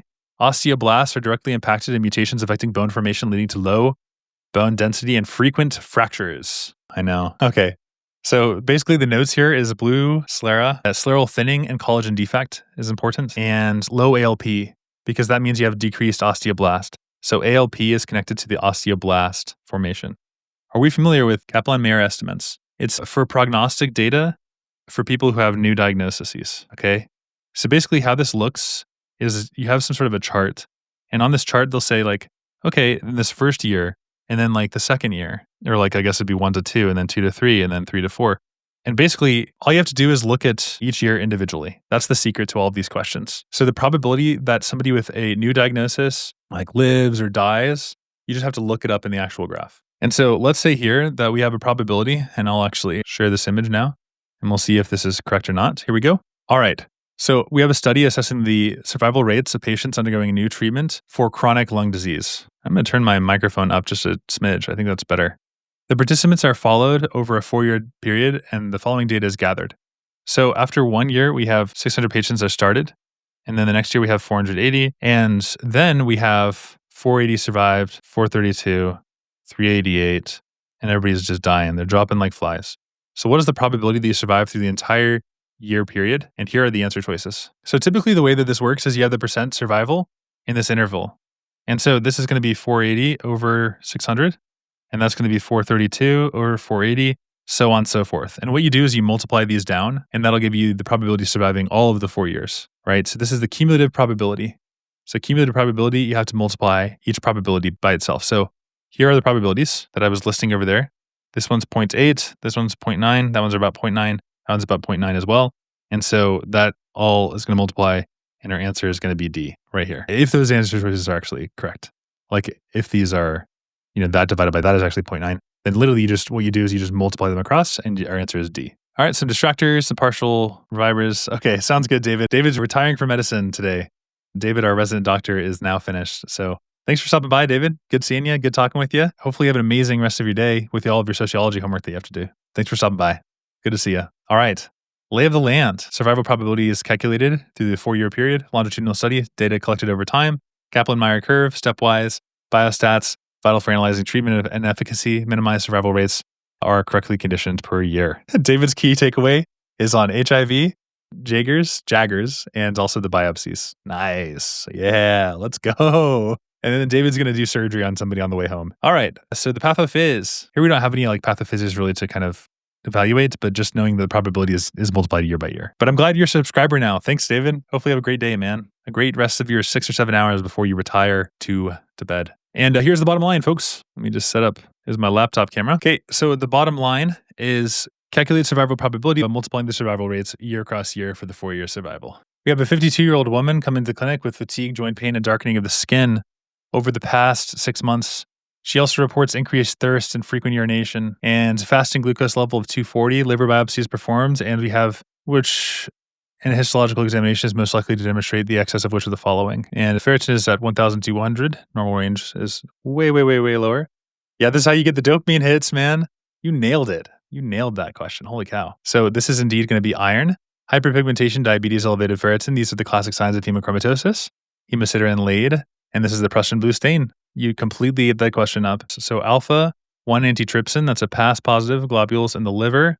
That'd be early onset and liver disease associated. The amyloid would be Congo, red stain, apple green bifringence, and copper is the Kaiser-Fleischer rings, neurologic symptoms, and triglycerides, macrovesicular steatosis, the fatty livers. Yep, so this is just hereditary hemochromatosis, excess iron deposition, so the Prussian blue positive, leading to cirrhosis and diabetes and skin pigmentation. All right, bronze diabetes hyperpigmentation, and that's diabetes caused by iron deposition in the skin of the pancreas. And okay, the chats, this is how dopamine hits. I thought PAS was only carbs and lipids. Didn't know it did the proteins as well. Yeah, PAS staining, that's a periodic acid Schiff stain. And so it does detect the carbs in the carb-rich molecules, but it doesn't iron, I guess. The PAS, what was the PAS talking about for this one? It's talking about something else, right? Yeah, PAS positive is alpha 1 antitrypsin. So it definitely wouldn't stain the iron, but to visualize the iron, we need the Prussian blue stuff because it binds to the ferric iron, like the 3+, and it turns it blue. The PAS stuff is just talking about these globules in the liver, which is probably what you were talking about, actually. I thought for a second we were talking about the PAS positive with iron deposition. Lay of the land, iron metabolism storage, the clinical signs of iron overload, connect them with diabetes and skin changes. Yep. Usually misfolded, we go Congo red, 100%. Absolutely. Yep. So those PAS reactions are going to be for polysaccharides. So you could think of anything that has sugar residues is going to be PAS positive stained. So there's glycoproteins, glycolipids, and basically all things that contain sugar, right? Glycogen, for instance, is PAS positive. So like the liver, the muscle, glycogen storage disorders, all that stuff is going to be the PAS staining positively. Mucopolysaccharides like goblet cells, basement membranes like glomerular and epithelial basement membrane, fungal wall stuff like Candida aspergillus, and also other bacteria like the classic one is the Trophorema Whipple, the Whipple disease. That's PAS positive. Other than that, super low yield. But yeah, glycoproteins with carbohydrate groups attached. Okay. Bronze diabetes, hemosiderin, HFE mutations, hypogonadism, and hepatocellular carcinoma. And there's a mutation in the HFE gene causing decreased hepcidin and increased intestinal iron absorption. So you're increasing the iron absorption in this condition, which is super important. Maybe alpha-1 antitrypsin is a glycoprotein IDK. Yes, indeed, it is a glycoprotein. That's 100% for sure. It's produced, the alpha-1 antitrypsin is made in the liver, the hepatocytes, and also by macrophages. And so it's secreted in the blood and it's synthesized in the liver. And it undergoes that N-linked glycosylation in the rough endoplasmic reticulum and the Golgi. And so that's what makes it the PAS positive. Yep, it's a glycoprotein. So it's the carbohydrate content inside of it. All right, what else is there on this question? Organ dysfunction, pancreas, diabetes, skin pigmentation. Typically, it's like later onset. You have the diabetes later on in their life. Now let's do our key takeaway, bottom line. Histologic examination in hemochromatosis reveals excess of iron accumulation in the liver and the tissue. There we go. Also, hepcidin is another thing that's worth talking about here. It's the peptide hormone that's made by the liver. It's a master regulator of all things iron. Iron homeostasis is the gatekeeper, and it's produced by the liver, and it is inhibited by hypoxic conditions and increased erythropoietic activity. So it controls how much iron leaves the storage sites and enters into the bloodstream. That's what it does. You're increasing the absorption there. So on to our next question, which is kind of like a design question. For question 3383. All right. So here we have to know the difference between, everybody knows precision and accuracy. So we're not even going to talk about those. I mean, accuracy, like, is it spot on? Precision, is it consistent? And then validity. So what's the difference between face validity? Face validity and external validity is what this question's going to be about. So face validity is like, hey, does this measure what it's supposed to? So like basically, is the test suitable to its aims? Is it valid at face value? Excuse me. And then external validity is whether or not this can be generalized. All right. So now let's pop into our question at hand. Here we go. A health department. Oh, wait, there's a question. Is face validity internal? And if so, then external validity measure generalizability. External validity measure, you're asking about the difference between them and validity. Basically, validity is just, are we measuring what we think we're measuring? And so internal validity is indeed face. So you're right about that. And I think that's what you're asking, right? Is internal validity face validity? Yes. And that's like, hey, does it actually look at what we think, like superficial appearance? Okay, measures, yeah. Makes total sense. So internal validity is going to involve face validity and also construct validity and content validity and criterion validity. External validity is generalizability every single time. So to your question, is face validity internal? Yes, 100%. Yes, face validity is definitely a form of internal validity. It's a subset of the construct validity. So it's basically how believable or appropriate the test appears to the people who are using it. And you're totally right, generalizability and the external validity. Nice. Okay, so here's our question. Here we go. The health department evaluates the impact of a new statewide initiative to reduce the incidence of asthma exacerbations among school-aged children. Okay, community health across diverse urban and rural areas are selected to participate. Each center is matched in terms of its patient's population age, socioeconomic status, and ethnic background, Half of the centers implement asthma education program over a period of 5 years, while the other half continue in the standard care practices. The study shows the centers with the education programs have significantly fewer emergency visits for asthma. Based on these findings, the department recommends expanding the program to other regions. Which of the following characteristics of the study most directly supports this recommendation? Expanding to other regions. Okay, so here are all of our answer choices that we got here. Okay, so we're matching the demographics across different environments. And so external validity is what I was looking for, but it doesn't appear here. And so the answer is generalizability, which is the same thing as like external ability.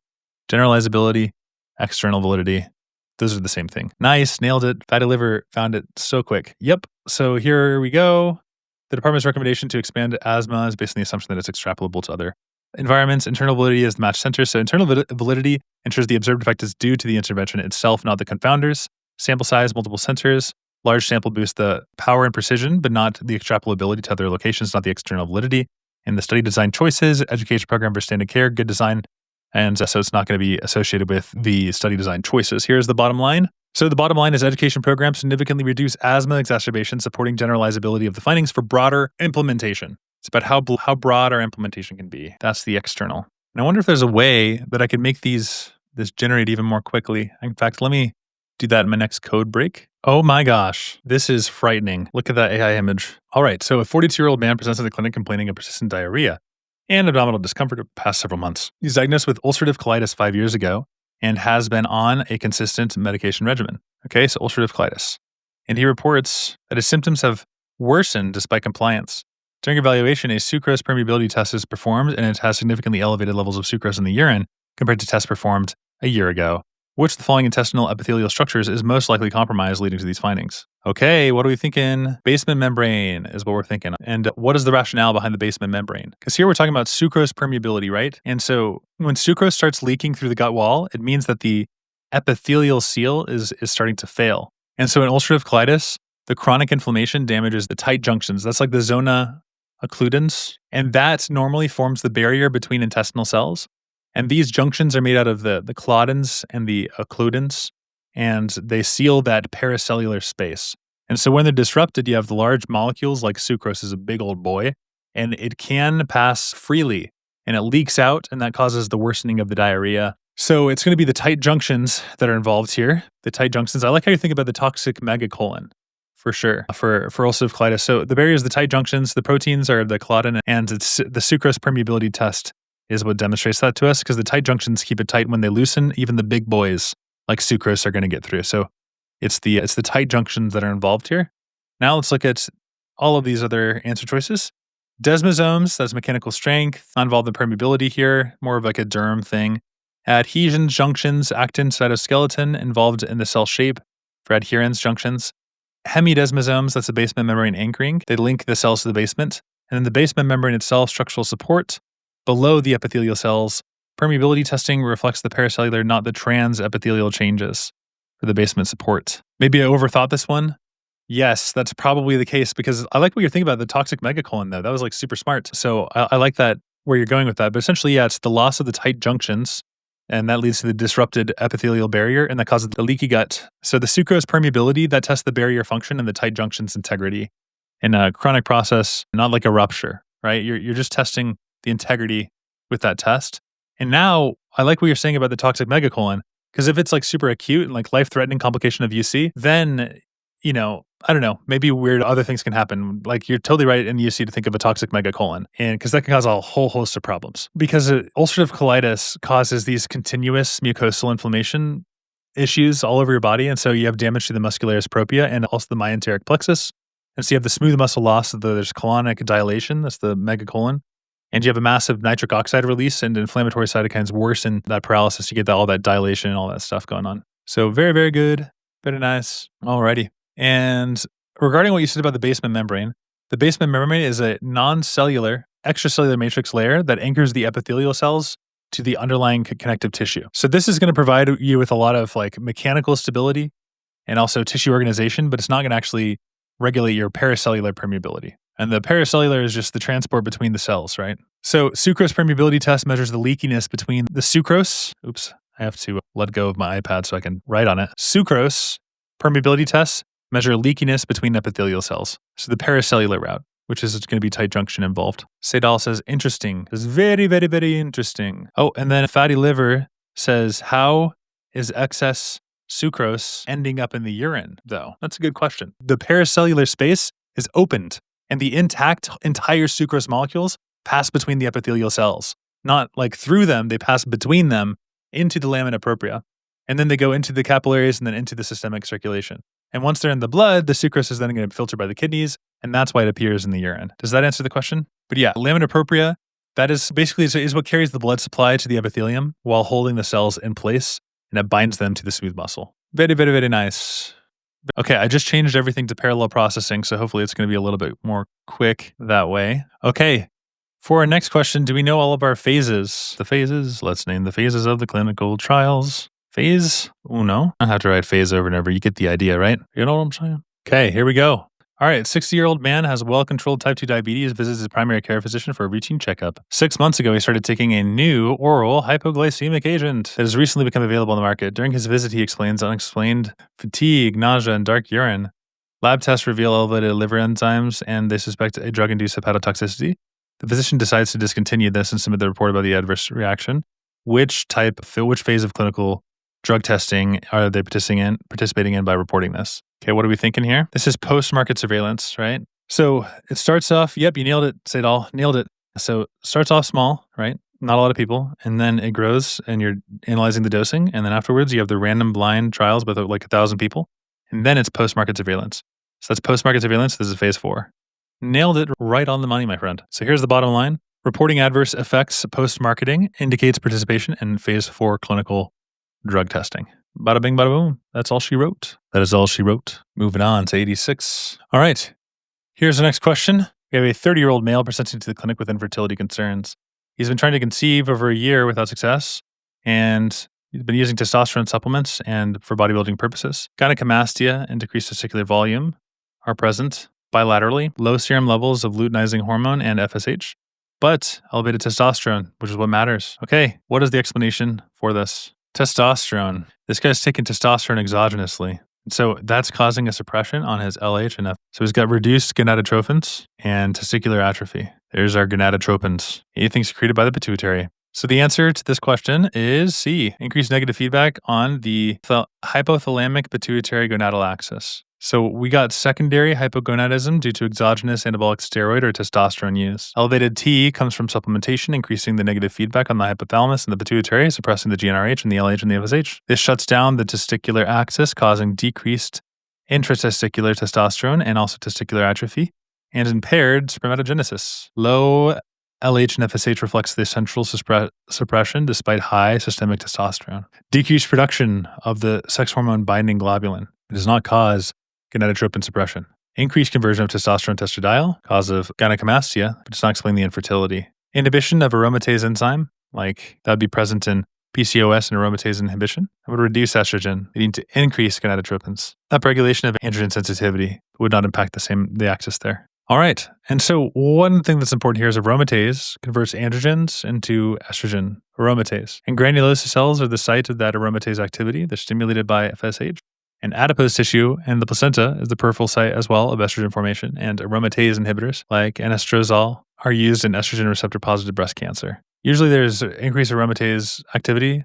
It's seen with obesity. Yeah, you have the adipose converts androgens into estrogens. That's a little bit about aromatase. Yeah, men can also make estrogen as well, right? Aromatase, it's found in your ovarian granulosa cells and also the placenta. Allows estrogen to drive the female sex characteristics and regulate bone growth and also to close the growth plates. Hypothalamus releases GnRH, stimulates anterior pituitary to release the LH and the FSH. LH acts on the Leydig cells, FSH on the Sertoli cells. Here's the bottom line. Testosterone supplementation increases negative feedback leading to low LH and FSH, resulting in testicular atrophy and gynecomastia. Okay, here we go. Purple Burp says, I think C. So 48-year-old woman, emergency department, she's got tremors, palpitations, blood pressure is 160, heart rate is 110, diaphoretic, symptoms begin 48 hours after she's admitted, community-acquired pneumonia, and she confesses to drinking a few beers every night for the last decade. She experiences a generalized tonic-clonic seizure, which the following is most likely the cause of her symptoms. So what does she have? Yep, you're right, Seidal and Burble. This is definitely delirium tremens, right? This is a life-threatening complication of alcohol withdrawal. And symptoms usually are going to appear in the timeline is going to be 47 hours 48 hours to 72 hours afterwards. So she's got classic alcohol withdrawal, tremor, tachycardia, hypertension, diaphoresis, agitation, and seizure after 2 days after she stopped drinking. Chronic alcohol use leads to downregulation of the GABA and upregulation of NMDA in the back garden, as Lorde says in her song. And when alcohol stops, then the GABA tone disappears, while the excitatory glutamate activity is unopposed, and that leads to CNS excitability. Alcohol withdrawal. Yep. Hypoglycemia due to poor oral intake. Hypoglycemia can cause confusion and seizures, but not explaining the tremens, delirium tremens. Withdrawal from benzos, sedative hypnotic withdrawal, mimics alcohol withdrawal, but there's no history of chronic benzo use. Local, that would be like a nerve block that's acute, not after 48 hours, and acute viral encephalitis, HSV encephalitis, no fever, focal deficits, or altered mental status. So alcohol withdrawal, frequently tested, clinically important, stems from chronic CNS adaptation to ethanol. Ethanol is a GABA agonist and NMDA in the back garden antagonist. Removal of alcohol after dependence leads to unchecked excitatory neurotransmission. And so you have tremors, they have seizures, and then here you have autonomic instability, delirium tremens, disorientation, and agitation. So all of that stuff is present in this patient. Here's the pathophysiology. Chronic alcohol stimulating GABA A. So the brain adapts by downregulating GABA A and upregulating NMDA, and then it's unopposed. So that's the most dangerous substance to withdraw from. It's literally alcohol. She's been nightly drinking for a long, long, long time. Okay, and here is the bottom line. Agitation, tremors, and seizures in a hospitalized patient after alcohol cessation indicates alcohol withdrawal syndrome. Nailed it. You sure nailed it. Treatment for her condition. Okay, what are we thinking, guys? Purple says, you mean like you input heuristics on how you want it to appear and then it creates it? Not too familiar with coding? Yes, pretty much. But there are a series of other functions which are occurring in the background, and so I'm trying to do them all at the same time and making sure I eliminate any redundant downloads. Fatty Liver says, gonna be cholinergic neurons in the mesolimbic pathway. Nice. I like these thoughts here. Fatty says she has Alzheimer's. I agree with that. You're too fast, man. I agree with your agreement. Very, very nice. So we'll scroll down so you can see these answers. The basal nucleus of Maynard. Oh yeah, now we're getting down to the granule. Look at this stuff. Yep. So by the time Alzheimer's appears, we have 60% of the cholinergic neurons in the basal forebrain are already gone. 60% by the time Alzheimer appears. And so the main treatment is going to target that acetylcholine, and it's the neurotransmitter of the memory and attention. And so like donepezil is what you're going to be using here. Classic symptoms of Alzheimer's disease. Donepezil, it works by blocking acetylcholinesterase, which keeps the acetylcholine around longer in the synapses. And it doesn't cure the disease, but it slows down by enhancing the communication between the nucleus bacillus and the cortex. So acetylcholine saves when the memory fades. Oh no, Fatty, I'm so sorry to hear that. Sorry, Jeff. That's really unfortunate. This is a bad way to go. But yes, how about increased GABAergic transmission of the amygdala? Okay, so that would be involving GABA in the amygdala, and that's the wrong system because GABA is inhibitory, not memory decline in Alzheimer. Enhanced dopaminergic signaling of the nigrostriatal pathway. Nigrostriatal. That's related to motor control, not memory loss. Augmented serotonergic activity in the RAF nuclei. That would be serotonin, RAF nuclei. And this is depression, not dementia. Modulated glutaminergic input into the hippocampus. That's glutamate in the hippocampus. And so memantine works here, but acetylcholinesterase inhibitors are first line. So we kind of gave the breakdown there. It's basically just atrophy of like diffuse cortical and hypothalamic or hippocampal atrophy.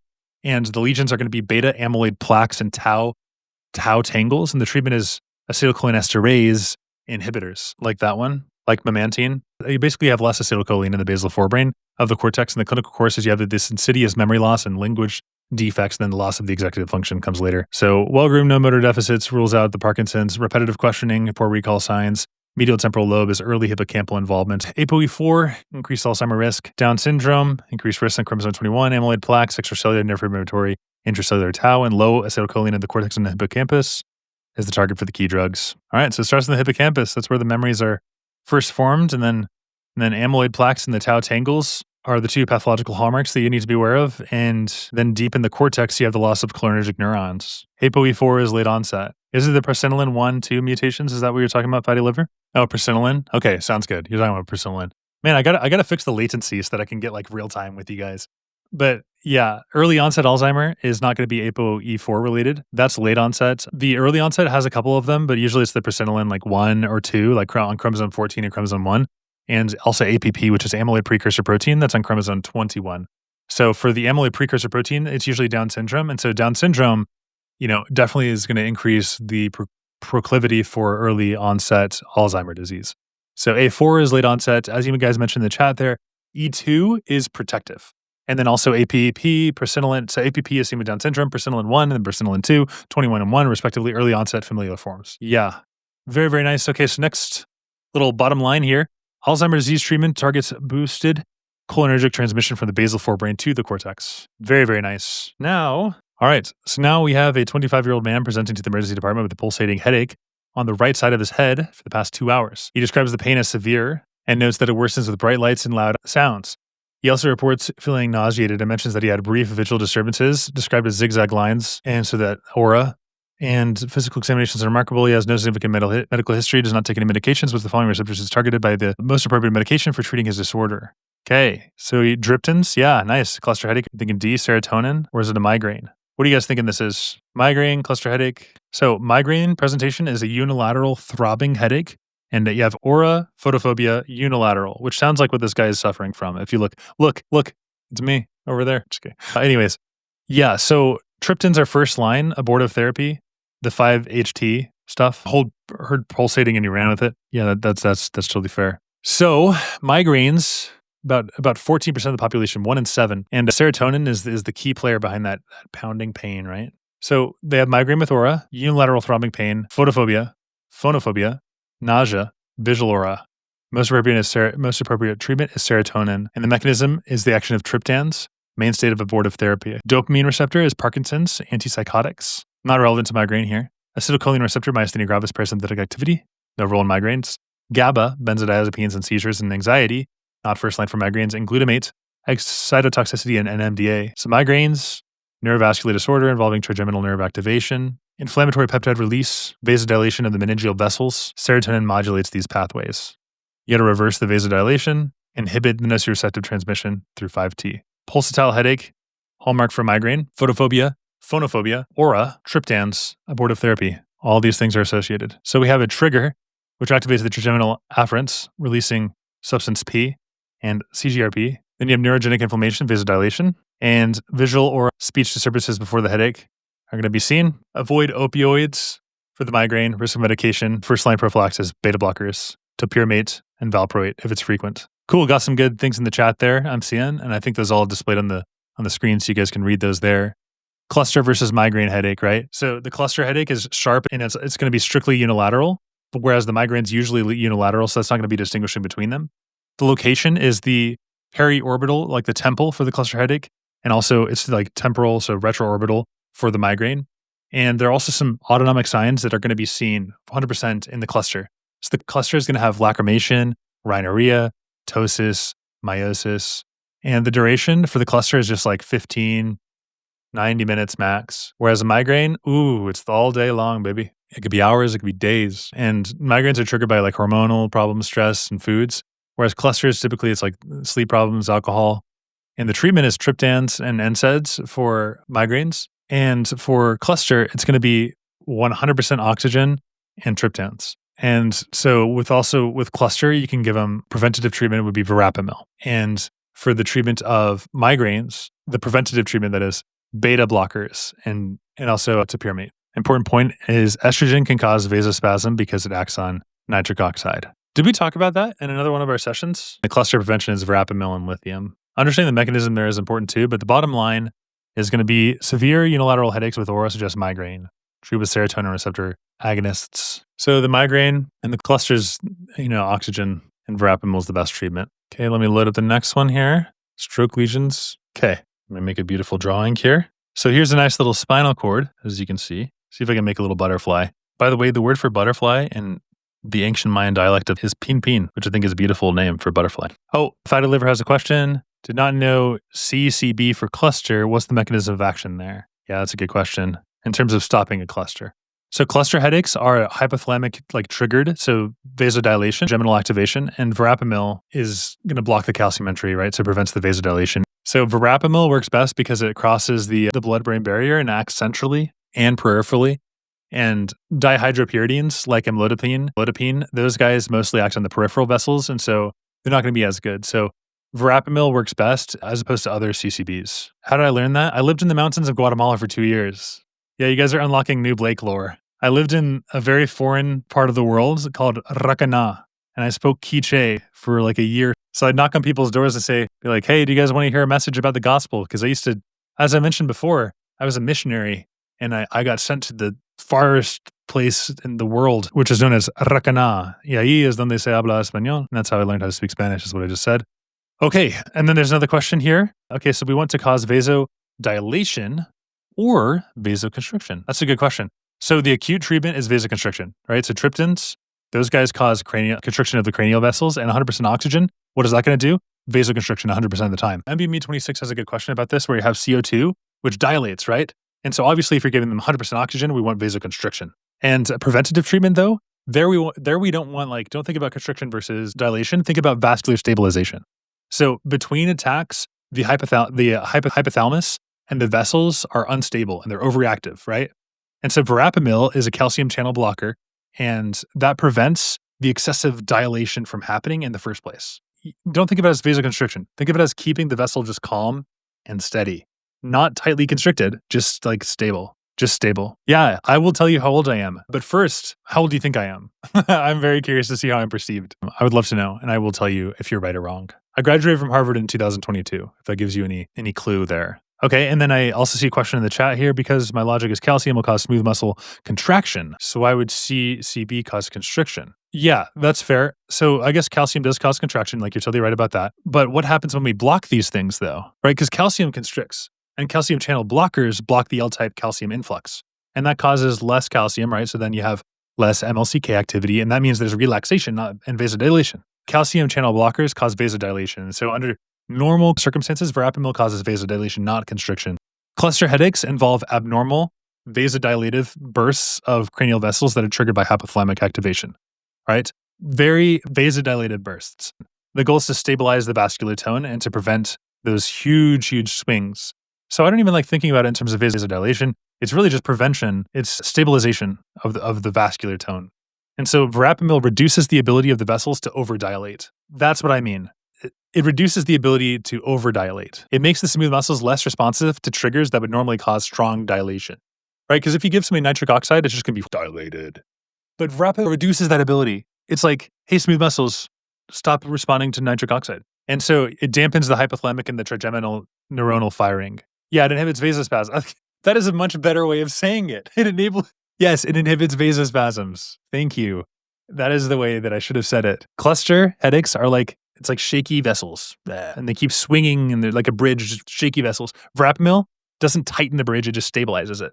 Triptans, though, those definitely cause vasoconstriction, and like 100%. And they reverse the active dilation during an attack. Verapamil prevents excessive vasodilation. It prevents excessive vasodilation. And we'll say this is 1, 2, 3, 4, 5, 6, 7, 8.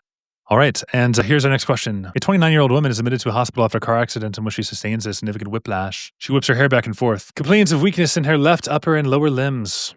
Neurological examination, there's increased tone and brisk reflexes in the same extremities. Sensory examination reveals decreased proprioception and vibration in the sense the right side of the body starting at the neck, but the pain and temperature sensations are intact. That's important.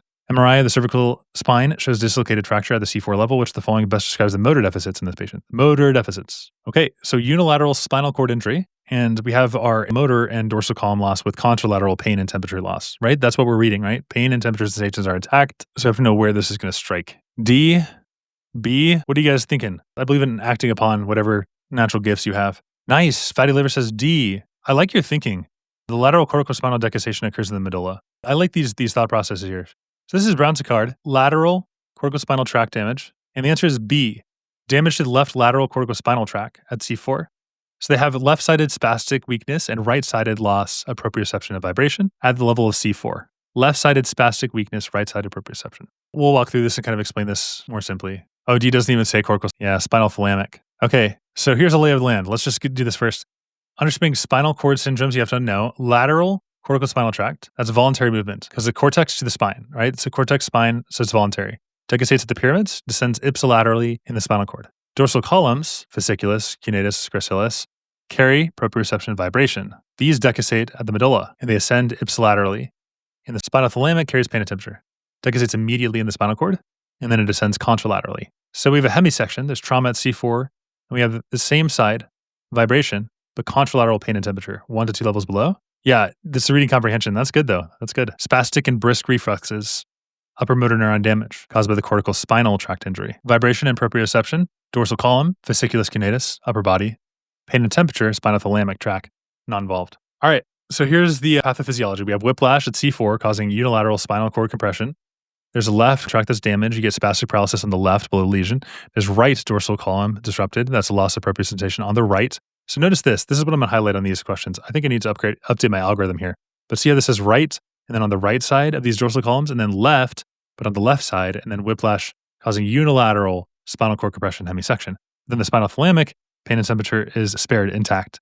And so ipsilateral paralysis below the lesion and contralateral vibration begins at the level of lesion, and there's no pain and temperature defects. Okay, so is this all good for everybody? Left-sided spastic weakness on the left side, right-sided loss beginning at C4. Let's do the bottom line on this one. Yeah, straightforward. Got it? Okay, cool. Left motor defects with right-sided sensory loss indicate damage to the left lateral corticospinal tract. A woman has a neck injury, the C4, and now she can't move her left arm and leg, right? They're stiff, overreactive reflexes. And so now she feels less vibration on the right side of her body, and pain and temperature is totally fine. Okay, corticospinal, because it's the motor. And if you're hurt on the left, you get left-sided weakness because it's down the same side after it crosses your brain. Vibration sense is in a different pathway. It's the dorsal, also on the same side. You feel vibration loss on the right, the damage is probably on the right side of the dorsal column, but they're only asking about the motor here. And so it's a left motor pathway. There we go. All right, on to our next question. 91, guys, only 10 questions left. Can we do it before our little break? 10 questions? You guys ready? Let's do it. Let's do it. Let's do it. Let's do it, do it, do it, and do it. Okay, in this question, I think we're gonna have an elderly patient, 81-year-old woman, presenting to the clinic after experiencing brief loss of consciousness while combing her hair. She regained consciousness quickly and reports feeling lightheaded before fainting. Her medical history includes well-controlled type 2 diabetes, mellitus, and hyperlipidemia, for which she takes metformin and atorvastatin. Physical exam shows a heart rate of 50 beats per minute and blood pressure is at 130. Neurological exam is unremarkable, which the following is most likely the cause of her syncope. Okay, fatty liver says, I don't know why this would be orthostatic because she didn't get up fast enough. Fair enough. What are you guys thinking for this question? What do you guys have to say? Okay, so she's combing her hair. This is important, actually. I should have highlighted this. She has a transient loss of consciousness and is triggered by pressure on the neck, right? And that's like here. She goes here, she's combing her hair. Oh, right? Maybe you didn't make that sound effect. But that's the bradycardia, and that's the signs of the carotid sinus hypersensitivity. So in older adults, it's like exaggerated baroreceptor reflex in the carotid sinus that's near the bifurcation of the common carotid artery. And that causes the reflex vagal activation, and that leads to bradycardia and hypotension.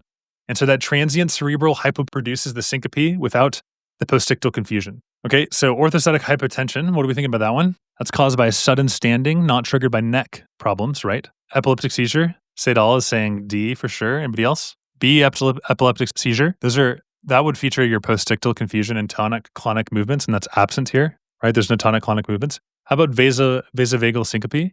Well, that's triggered by emotional stuff, right? Not mechanical neck issue. How about carotid sinus hypersensitivity? Yes, indeed.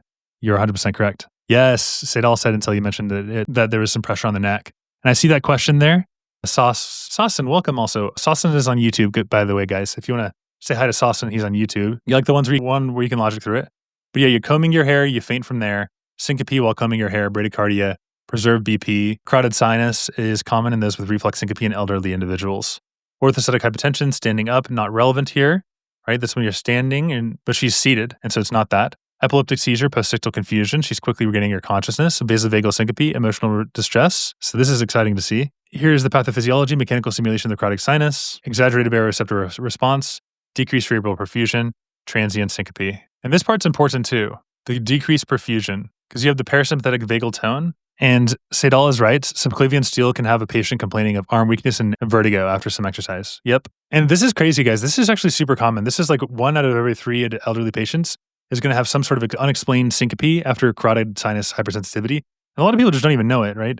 It's usually combing your hair, doing something like that, but the baroreceptor is just really, really sensitive in these individuals. All right. And then orthostatic hypotension, that's when you stand up suddenly after you're lying down and sitting. And that's when the blood starts to pool to the legs. And so the decreased venous return, then it causes transient decreased cerebral perfusion. And then you have volume depleted. So, dehydration, diuretics, autonomic neuropathy, something like that is probably precipitating this. And the timing is usually going to be seconds within standing, not like with neck movement or anything like that. So that's how you differentiate orthostatic hypotension. Also, so regarding subclavian steal syndrome, this is actually one of my favorite conditions that's tested on step 1. So it is really kind of worth parsing out. So here's the combing hair, it's the bradycardia, it's the equal arm pressure as well, because the unequal arm pressure is subclavian steal, right? So this is obviously carotid sinus hypersensitivity.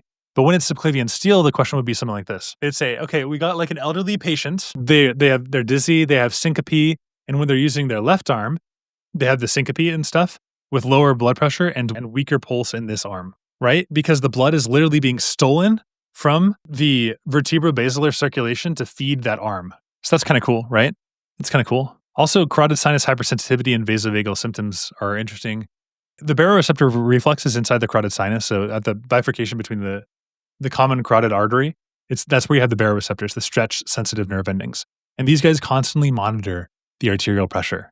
And if they sense like a stretching, like in a high blood pressure, then they send signals through the glossopharyngeal nerve, cranial nerve 9, and to the nucleus tractus solitarius and in the medulla. And then the NTS responds by activating the pre-sympathetic, the vagal system, and it inhibits the sympathetics and to lower the blood pressure. So that's the mechanism. And then in hypersensitivity, the baroreceptors are overacting to everything. So you have decreased cerebral perfusion. Vasovagal is too much sympathetic stimulation. Orthostatic is too little sympathetic stimulation. Nice. Orthostatic is not enough gas pedal. Orthostatic, the vessels just aren't constricting, the blood pressure is just dropping when you're standing.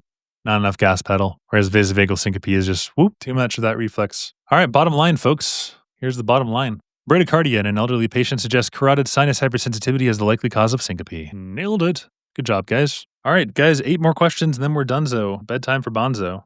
You love it. Let's talk about the theoretical causes of male infertility. Okay, what can you guys think of that causes male infertility? Just a bunch of feedback loops, right? Nothing to worry about. All right, the causes of male infertility that I want you guys to think about are going to be Klinefelter syndrome, increased testicular temperature, and gonadotropin releasing hormone deficiency. Yeah, good. Nice. Steroid use. Nice. Okay, Klinefelters, yes. Okay, here we go, guys. As you can see here, we've been denied on one of our images because anytime they talk about repro, content policy is going to kick it out. Okay, 30-year-old man. Yeah, heat to the Sertoli. Nice.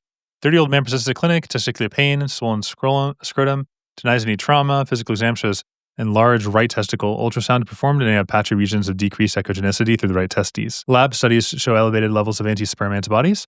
Damage to which of the following structures is most likely associated with this guy's condition? What are we thinking here? Epididymis, Leydig, seminiferous tubules, prostate, bulbourethral glands. Okay, what are we thinking? No clue? The correct answer is seminiferous tubules. Your immune system does not know your sperm. Isn't that crazy? It has no idea who it is. It's like, who dat? That's because the Sertoli cells, which are part of the seminiferous tubules, they built a tight barrier called the blood-testes barrier. The blood-testes barrier, which, by the way, the Trump administration, they blocked scientific papers on the blood-brain barrier because they had the word barrier and they said it was too woke, which is crazy. But yes, Sertoli cells in the seminiferous tubules build a tight barrier called the blood-testes barrier, and it hides the sperm from the immune surveillance. And if that barrier breaks, let's say there's trauma or surgery or inflammation, then the immune system sees the sperm. And it's like, what the heck is that? And so the antibodies form. And inflammation follows and the testes starts attacking itself. That's autoimmune. And that's when you have the anti-sperm antibodies and testicular pain.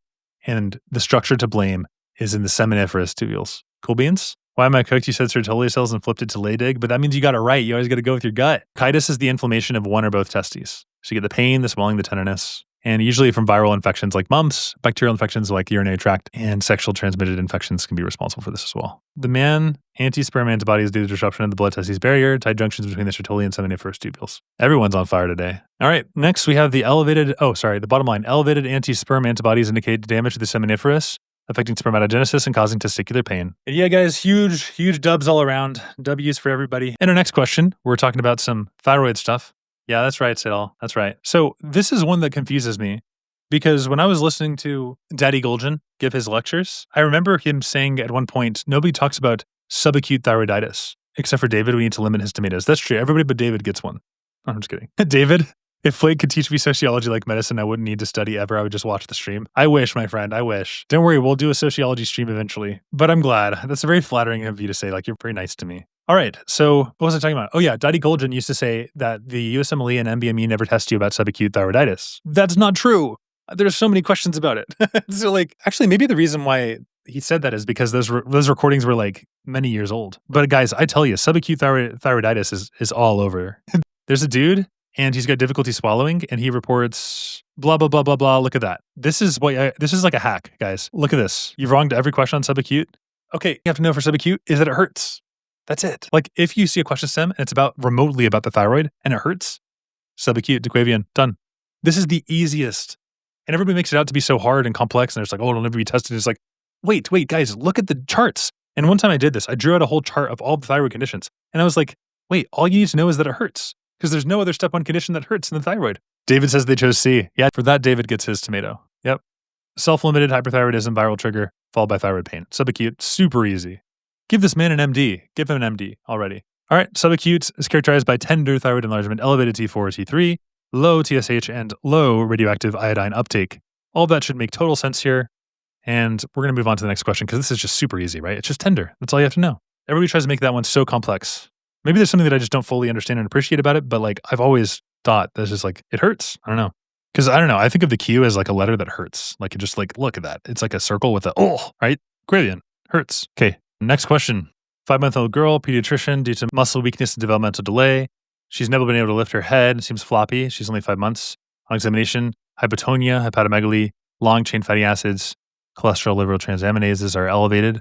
Genetic testing reveals a mutation associated with disorder affecting specific cellular organelle responsible for beta oxidation of long chains. Which of the following is absent in this patient? We're thinking peroxisomes. What are we thinking? Let's start there. What is the syndrome called? I'm not going to give you the first letter because that'll give it away. But you're so right.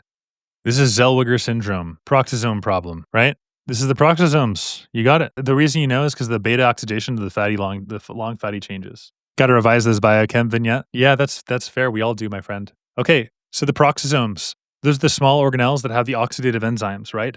What do the peroxisomes have? Everybody forgets about them. They're so slept on, right? Peroxisomes, if you look deep inside, and maybe our MCAT friend is still around, because this is actually important for that. Less important for them, but more important for us. Catalase, right? We have the catalase. Also, the peroxisomal beta oxidases. Beta oxidation of very long chain fatty acids, like greater than 22 carbons. Also, alpha oxidation of the branched chain fatty acids, and the synthesis as well of the plasmalogens. These are the myelin membrane lipids and detoxification of hydrogen peroxide. So the loss of the peroxisomes leads to a toxic accumulation of all of the fatty acids and the ROS, the reactive oxidation species, into the brain and the liver.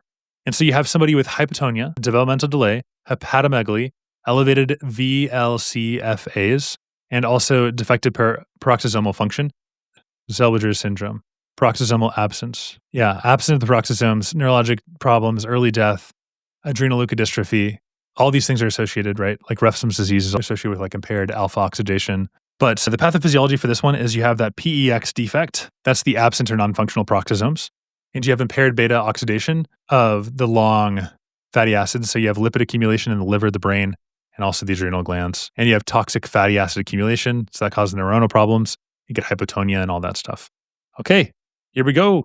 Bottom line, absence of peroxisomes leads to the elevated very long chain fatty acids and Zellweger syndrome. Alrighty. This, my friends, is a toothbrush. What condition am I going to talk about? There's another hint. Yep, a toothbrush. Yeah, you nailed it. Say it all. How'd you do it? See, you guys are just way too good. It's like I mentioned one thing, you already have it. Trigeminal neuralgia. Nailed it. 45-year-old man presents to the clinic with a 2-week history of severe episodic facial pain on the right side. He describes the pain as an electric shock-like sensation localized on the right side of his face and jaw. Pain episodes last for a few seconds, can be triggered by things like shaving or exposure to cold wind or toothbrush, right? No sensory defects. Touching of the right side of the face elicits pain. MRI shows no abnormalities, which of the following is the most likely underlying condition. Trigeminal neuralgia is what we got. So what is the correct answer? Is it compression of this nerve? Yes, it is. Sudden shock-like pain, vascular compression of the nerve. Oh, I realize there are two of the trigeminal ones. E is not the right answer. And the reason why is because that's the HSV, the vesicles. Those guys always have the eruptions, the volcanic eruptions, herpes, zoster, and sensory changes. Not purely neurologic. It's purely a neurologic problem. You have that compression of the trigeminal nerve, the cranial nerve 5. It's only pain. It's just pain is all. Oh, and Fatty Liver says, does HSV not cause trigeminal neuralgia? Yeah, so it's not a true trigeminal neuralgia, but it does cause herpes zoster neuralgia. And so the difference is it's the burning versus the electric pain, but it's a type of neuralgia. It's just herpes zoster neuralgia. Sidal says trigeminal neuralgia caused due to the bobbing blood vessel. Trigeminal neuralgia is a vascular compression and it causes demyelination. And the pain you feel is an electric shock. Whereas for herpes zoster neuralgia, it's like very similar, but it's burning. And so also it's usually spontaneous, whereas trigeminal neuralgia has to involve like a touch, light touch, the wind, chewing, brushing your teeth, things like that. And usually for herpes zoster, you have a vesicular rash. Like that's the big thing I would focus on. And the treatment is acyclovir and corticosteroids for herpes zoster. And the treatment for trigeminal neuralgia is carbamazepine. Electric shock pain, not burning pain, vascular loop compression, cranial nerve 10 of the pons, focal demyelination, neuronal excitability, and trivial stimuli. And there's actually a way to remember the herpes zoster, even though it's like less important for step 1. HSV, hot, slow, vesicular. Trigeminal neuralgia is going to be triggered. Trigeminal for triggered. Sedal knows. Trigeminal neuralgia due to the bobbing blood vessel.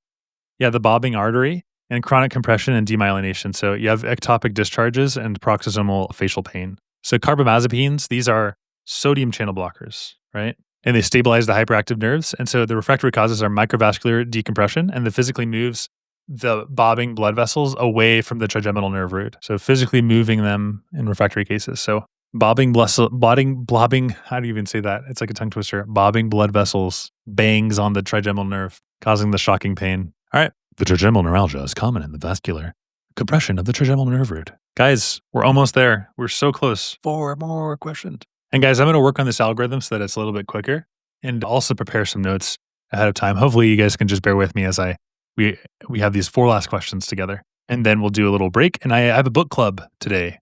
I'm reading Pillars of Earth with 2 of my friends from Harvard. And so I got to read up on the chapters before that happens. Ready? A 2-month-old infant boy is brought to the clinic by his parents due to persistent mild fever and oral thrush. He was born full-term, normal delivery to a 28-year-old woman. The mother's blood group is AB, Rh positive, while the infant's blood group is B, Rh positive. And his birth weight is this. He has been feeding well, but has been irritable for the past few days. 100 is the temperature. Respirations are 32 per minute. Physical examination reveals oral candidiasis, mild pallor, and no megaly. MCV is normal. ANC is 850. Which of the following is most likely the diagnosis? Look at that. It's actually AB, the mother's blood, and the infant's is B. Okay, what are we thinking for this condition? Yeah, you got it. Congenital neutropenia. And what is the reason why? Yep, good. ANC is less than 1,500. I would say it's even less than 1,000, right? And normal cells, platelets, there's neutropenia, obviously. And so the key here is there's a maternal blood type of AB and the infant type of B. And so maternal IgG anti-neutrophil antibodies cross the placenta and they destroy the baby's neutrophils. Maternal G anti-neutrophil antibodies. And so this is transient neonatal or autoimmune neutropenia. It's a self-limiting condition that usually resolves within about 2 to 3 months as the maternal antibodies clear. What about this transient neonatal neutropenia versus congenital neutropenia? Which one is it, C or is it A? What do you think? Is it transient or is it going to be congenital? Is it going to be persistent neutropenia from like the myeloid mutation? What is it going to be? Do you guys think it's A or do you think it's C? C has another name to it.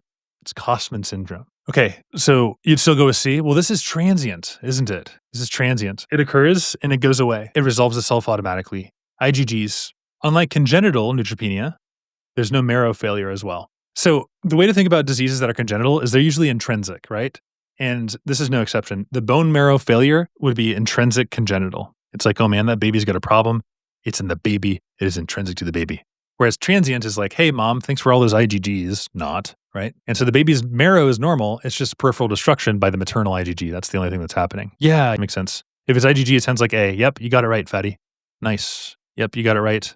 Oral thrush, mild infections, right? And I saw a question in there that you guys in the chat said about Candida and other infections. So yeah, there's neutrophils, right? And those kill bacteria and fungi like Candida. So neutrophils do help with Candida. And also macrophages, they eat the debris. And then there's lymphocytes. Those are like the T cells. Those guys handle the viruses and the intracellular pathogens. There's B cells. B cells neutralize extracellular bacteria and toxins. And so why does Candida need neutrophils? Well, Candida albicans lives harmlessly in your skin and the mucosa in very, very, very small amounts. And normally the neutrophils just patrol the mucosal surfaces, right? They're moonwalking across the mucosal surfaces, right? And they phagocytose the fungal cell walls before they invade deeper. So you have this like arms race going on. Candida albicans is you got it, I got it, everybody's got it. It's like Oprah's bees, right? Candida albicans lives harmoniously in your skin. It's like, yay. But then the neutrophils go away, and now the Candida starts to party, especially in the mouth where it's disgusting. It's disgusting there. And so neutropenia, you lose your first line and you get the fungal overgrowth. And then what about HIV? What about HIV candidiasis then? So that's like a T cell deficiency. Viral infections and Candida but that's like especially mucocutaneous, I guess. So the way to think about like your neutrophils and how they handle Candida in different locations. The neutrophils work best in the blood. Neutrophils work best in, ready? The blood. And also the deep tissues. And if it fails, you get invasive like candidiasis. Now, what about the CD4? What about our CD4 T cells, especially the Th17s? These guys work on the mucosal surfaces. So the mucosal surfaces are like the mouth, esophagus. Can you think of one more location? The vagina. Mouth, esophagus, and the vagina. And that's where CD4 T cells and the mucosal surfaces work, whereas neutrophils are in the blood and the deep tissue. And so you get mucocutaneous candidiasis like oral thrush and vaginal yeast. And so usually HIV knocks out your mucosal T cell defense, right? Yeah, the tongue, good. HIV knocks out the mucosal T cell defense. And so HIV is destroying all the CD4s, especially the Th17s.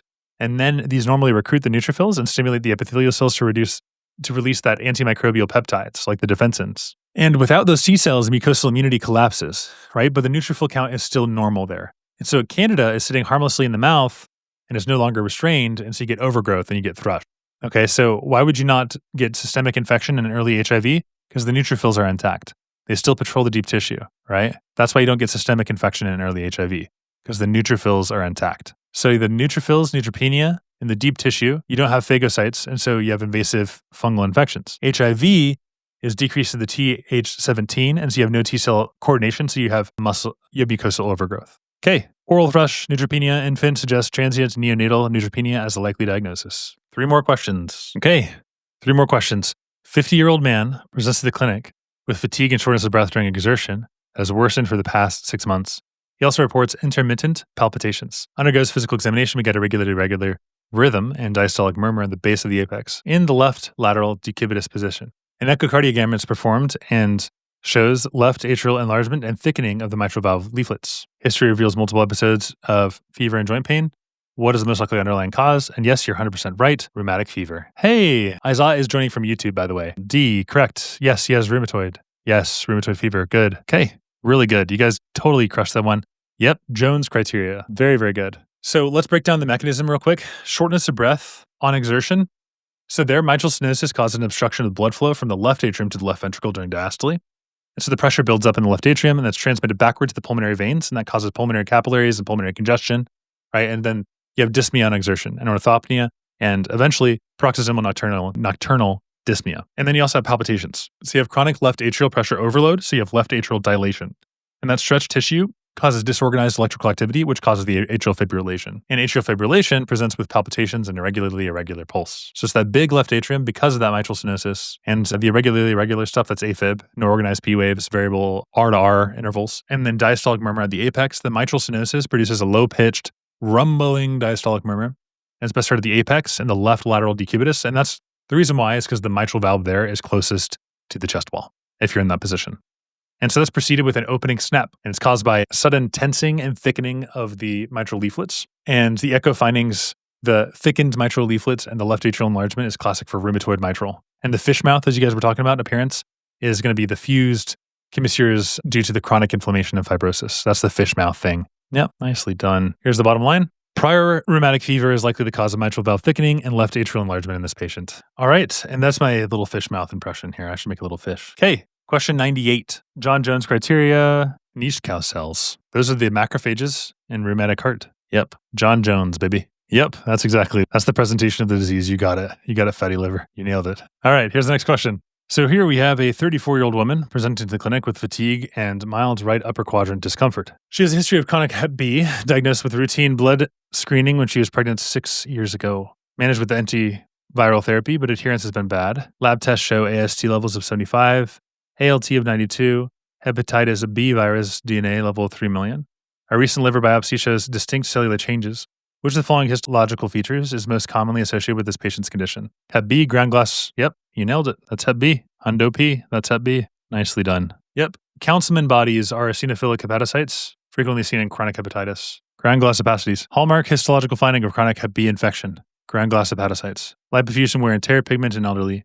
Megamitochondria, alcoholic liver disease, alcoholic hepatitis. Amyloid deposits would be Congo red stain, apple greens.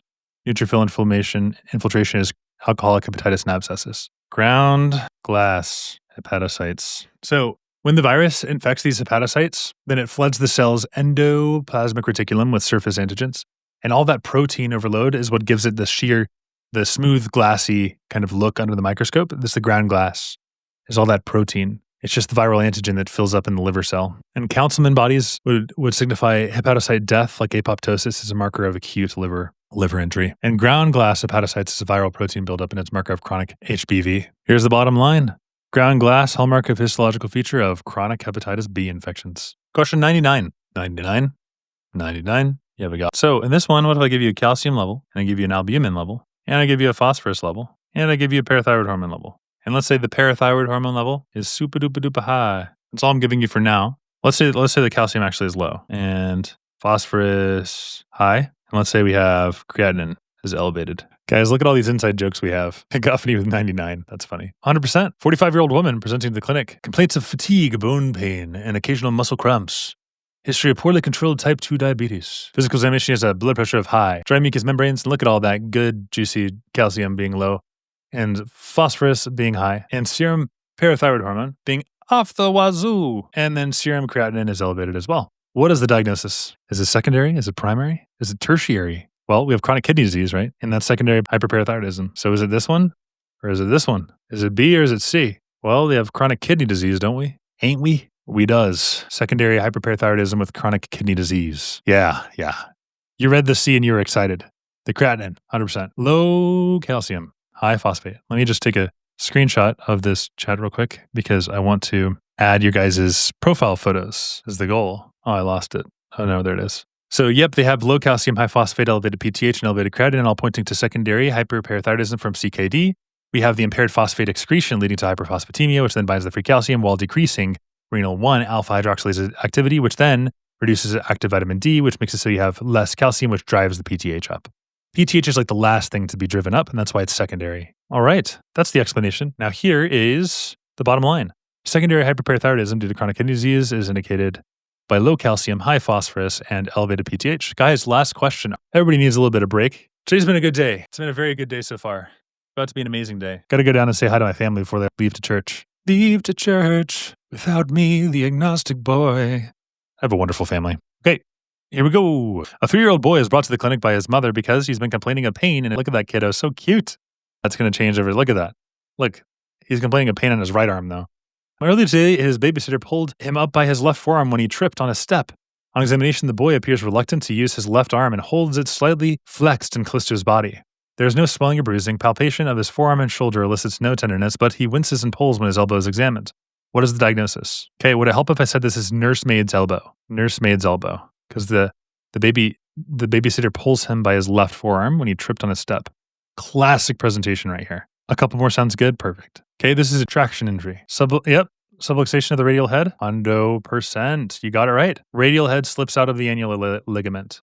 And I wonder if I could just show you guys an image of that happening. Check out this view. Haven't seen this view in a while, have you? Look at all these images. Okay, annular ligament. Look at that. Chonk, chonk, chonk, chonk, chonk. Hey, babysitter, why don't you pull me up? And I feel bad because like I did that to my little brothers all the time, but they all seem fine. Displaced annular ligament. Whoop, whoop, whoop. Nursemaid's elbow. Here's another example. This is exactly what happened in this condition. Oh, you can't see because my pesky notes are in the way. This is like a perfect demonstration of what happened there. Cool, guys. Cool. And so, classic nursemaid's elbow. Fracture of the humeral shaft. That'd be crepitus and deformity. Dislocation of the elbow joint. High energy trauma. Obvious deformity. Tear of the biceps tendon. Popeye deformity. And this one actually is interesting. We'll take a look at this for sure. Popeye deformity right here. Deformity is called Popeye deformity due to the rupture of the long head of the biceps, the shoulder area. Ouch magouch. Look at that. Pop Sailor Man. Toot toot. That was out of key. All right. But yeah, rare in children, seen in adults with lifting injuries. And septic arthritis of the elbow, fever, erythema, effusion, limited range of motion would be septic arthritis of the elbow. All right. So pulled by the arm, traction injury. Well, guys, here's the bottom line. Radial head subluxation is common in young children after pulling injury present with reluctance to use the affected arm. The random medical fact is that erythropoietin and renin are both secreted by the peritubular interstitial cells and the juxtaglomerular cells of the kidney, respectively. So low oxygen, your kidney is like, I need more blood, EPO, and raise the pressure, renin. So there you go. 7, 9, 10, 12.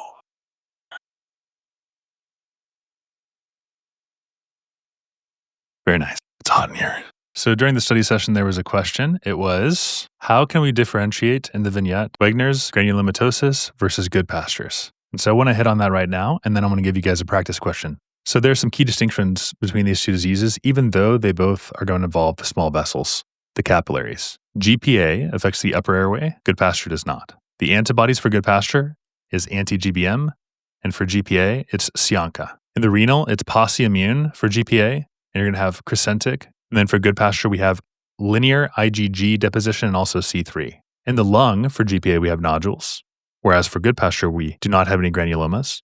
For GPA, we do have granulomas. You can even remember the G for granulomas. And for Goodpasture, you should think of really only depositing in the kidney and the lungs, whereas GPA can also deposit in the joints and the skin as well as the lungs, and that's how to distinguish them. So now let's do practice question together. So a 35-year-old woman presents to the emergency department with worsening shortness of breath and productive cough. She has a history of recent fatigue and malaise. On examination, her vital signs reveal a low-grade fever and tachycardia. Lung auscultation reveals bilateral crackling. Her extremities are notably pale, with mild pedal edema. Lab test shows hemoglobin of 9, elevated creatinine of 3.2, that's cueing us into the renal involvement, and urine analysis reveals red blood cell casts. A chest x-ray shows bilateral diffuse patchy infiltrates. Further testing reveals a positive cytoplasmic staining pattern on the indirect immunofluorescence of the patient's neutrophils. Which of the following serological markers is most likely elevated in this patient? What do you guys think? Now, I made this question specifically as a kind of difficult practice question that gets at the details so I could answer the question in chat. So let me know what you think. Yep.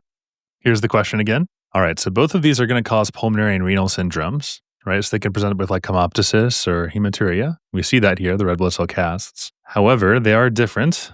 Onca possibly C, and then I have to scroll down so you can see D and D as well. Somebody's saying maybe C. I like the Onca. So GPA vasculitis, and then Goodpasture is autoimmune type 2 hypersensitivity against the basement membrane. Myeloperoxidase Onca. Okay, nice.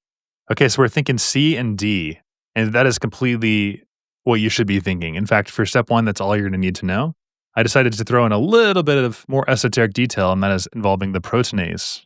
And so let's talk about it. The correct answer to this question is actually going to be D, the proteinase, and also your 3 Onca. And so let's talk about the mechanism here. So first of all, we have to know what it is GPA. That's the first step. We know this because, yes, we have all of these things, but also we have the C-Onca positivity, and that means that it's GPA. So looking at the positivity of C-Onca, that was a tough one, but Burhan asked a really specific question, so I wanted to give him a hard one. And so the antigen target of the C-Onca, and this is where it gets esoteric, you won't be tested on this specifically, is proteinase 3.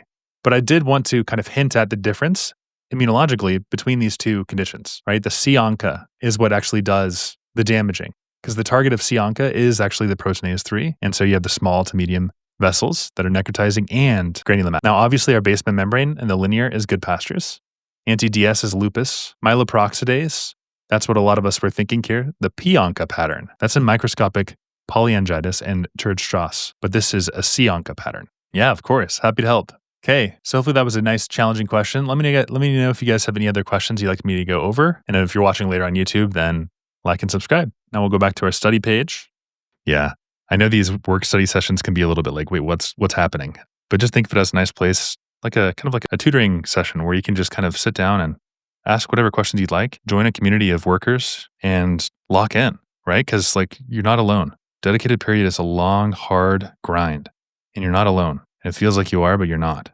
There's so many med students all across the world, and you guys should connect. How to get published, how to get sponsored, all that stuff. So more to come, but for now, just one step at a time. Yeah, it'll be exciting. I'm excited. Let's see how long your message stays on the screen. Okay, long enough. That's good. All right, I think we're ready for review, aren't we? So I'm going to record this for YouTube, but you guys can have the privilege to, yeah, we're doing them, hematopoiesis, we're doing them. Let's go. We might go a little bit slower just because I actually haven't taken all of the notes on these yet. For instance, like I usually like to go through each one and kind of tailor them and specify them, but these ones, and then I will kind of like preview the next one. So it might take a little bit longer, but feel free to do some work in between. So here we go. Let's see, what should I say? Question 101 is where we're on. So hello everybody, this is a continuation of our YouTube series of MBME. Right now we're on question 101. We plan to get through all the way to 200, hopefully on this stream. We might only get through 50, but we'll see how we feel after that. Live. If you'd like to participate in these live, wait, what would I say? If you'd like to participate in these live streams, then you can just turn on the notifications, and you can interact in Twitch or on YouTube. So without further ado, let's get started. I think for this, it's better if I have my green screen up. So let me do that now. There we go. And I'll turn on this button. 3, 2, boof. Look at that. Okay, everybody watching on Twitch and YouTube, feel free to answer in the chat. We'll be doing this question. It all says magic. Yep, this is magic. A 35-year-old woman with a history of prescription opioid misuse presents to the emergency department seeking help for withdrawal symptoms. And upon follow-up, she mentions that using opioids no longer gives her the same level of euphoria, which the following describes how the prescribed medication interacts with the opioid receptors. Okay, she's given a medication that binds to opiate receptors and alleviates the withdrawal symptoms. Hey, Junebug, thanks for the subscription. Hematopoiesis thinks that it's partial agonists at the mu receptor. Anybody else agree? First of all, what is the medication? Did they mention what it is? Buprenorphine, naloxone, most probably. Anybody else want to hazard a guess? Okay, so far we just have the partial, and so here we go. The patient is given buprenorphine, and that is a partial mu-opioid receptor. A partial mu-opioid receptor. It reduces withdrawal symptoms while blocking the euphoric high of the full agonist. You block the high of the full agonist. And so you are indeed right. This is a partial agonist of the mu receptor. And how would this look on a graph? Yep. Hematopoiesis says that this is buprenorphine because it's addiction treatment. And we'll cover that in a second. I love these intuitions. This is good. So buprenorphine binds strongly to the opioid receptors, but only partially activates them. And this prevents the severe withdrawal while also limiting the euphoria. And that explains why they no longer have the same high. Okay, so a competitive antagonist would be like naloxone, right? A competitive antagonist. And so I took some notes over there, and that would look like this. You shift it to the right on these graphs. If we were to say that this is, the potency and here's the concentration, you're just shifting it to the right. The Vmax can still be achieved.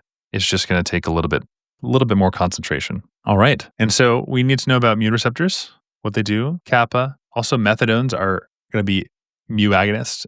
Buprenorphine is a partial one. And then the difference here, and this is what I wanted to hit on, is naloxone, full antagonists. All right. So why would a full antagonist be wrong here? So essentially, we need to parse out the difference between naloxone and buprenorphine because this is addiction treatment. Yeah. And more specifically here, it's the difference between competitive antagonism and also partial agonism. So naloxone is a competitive antagonist at the mu, and you do not have any euphoria whatsoever.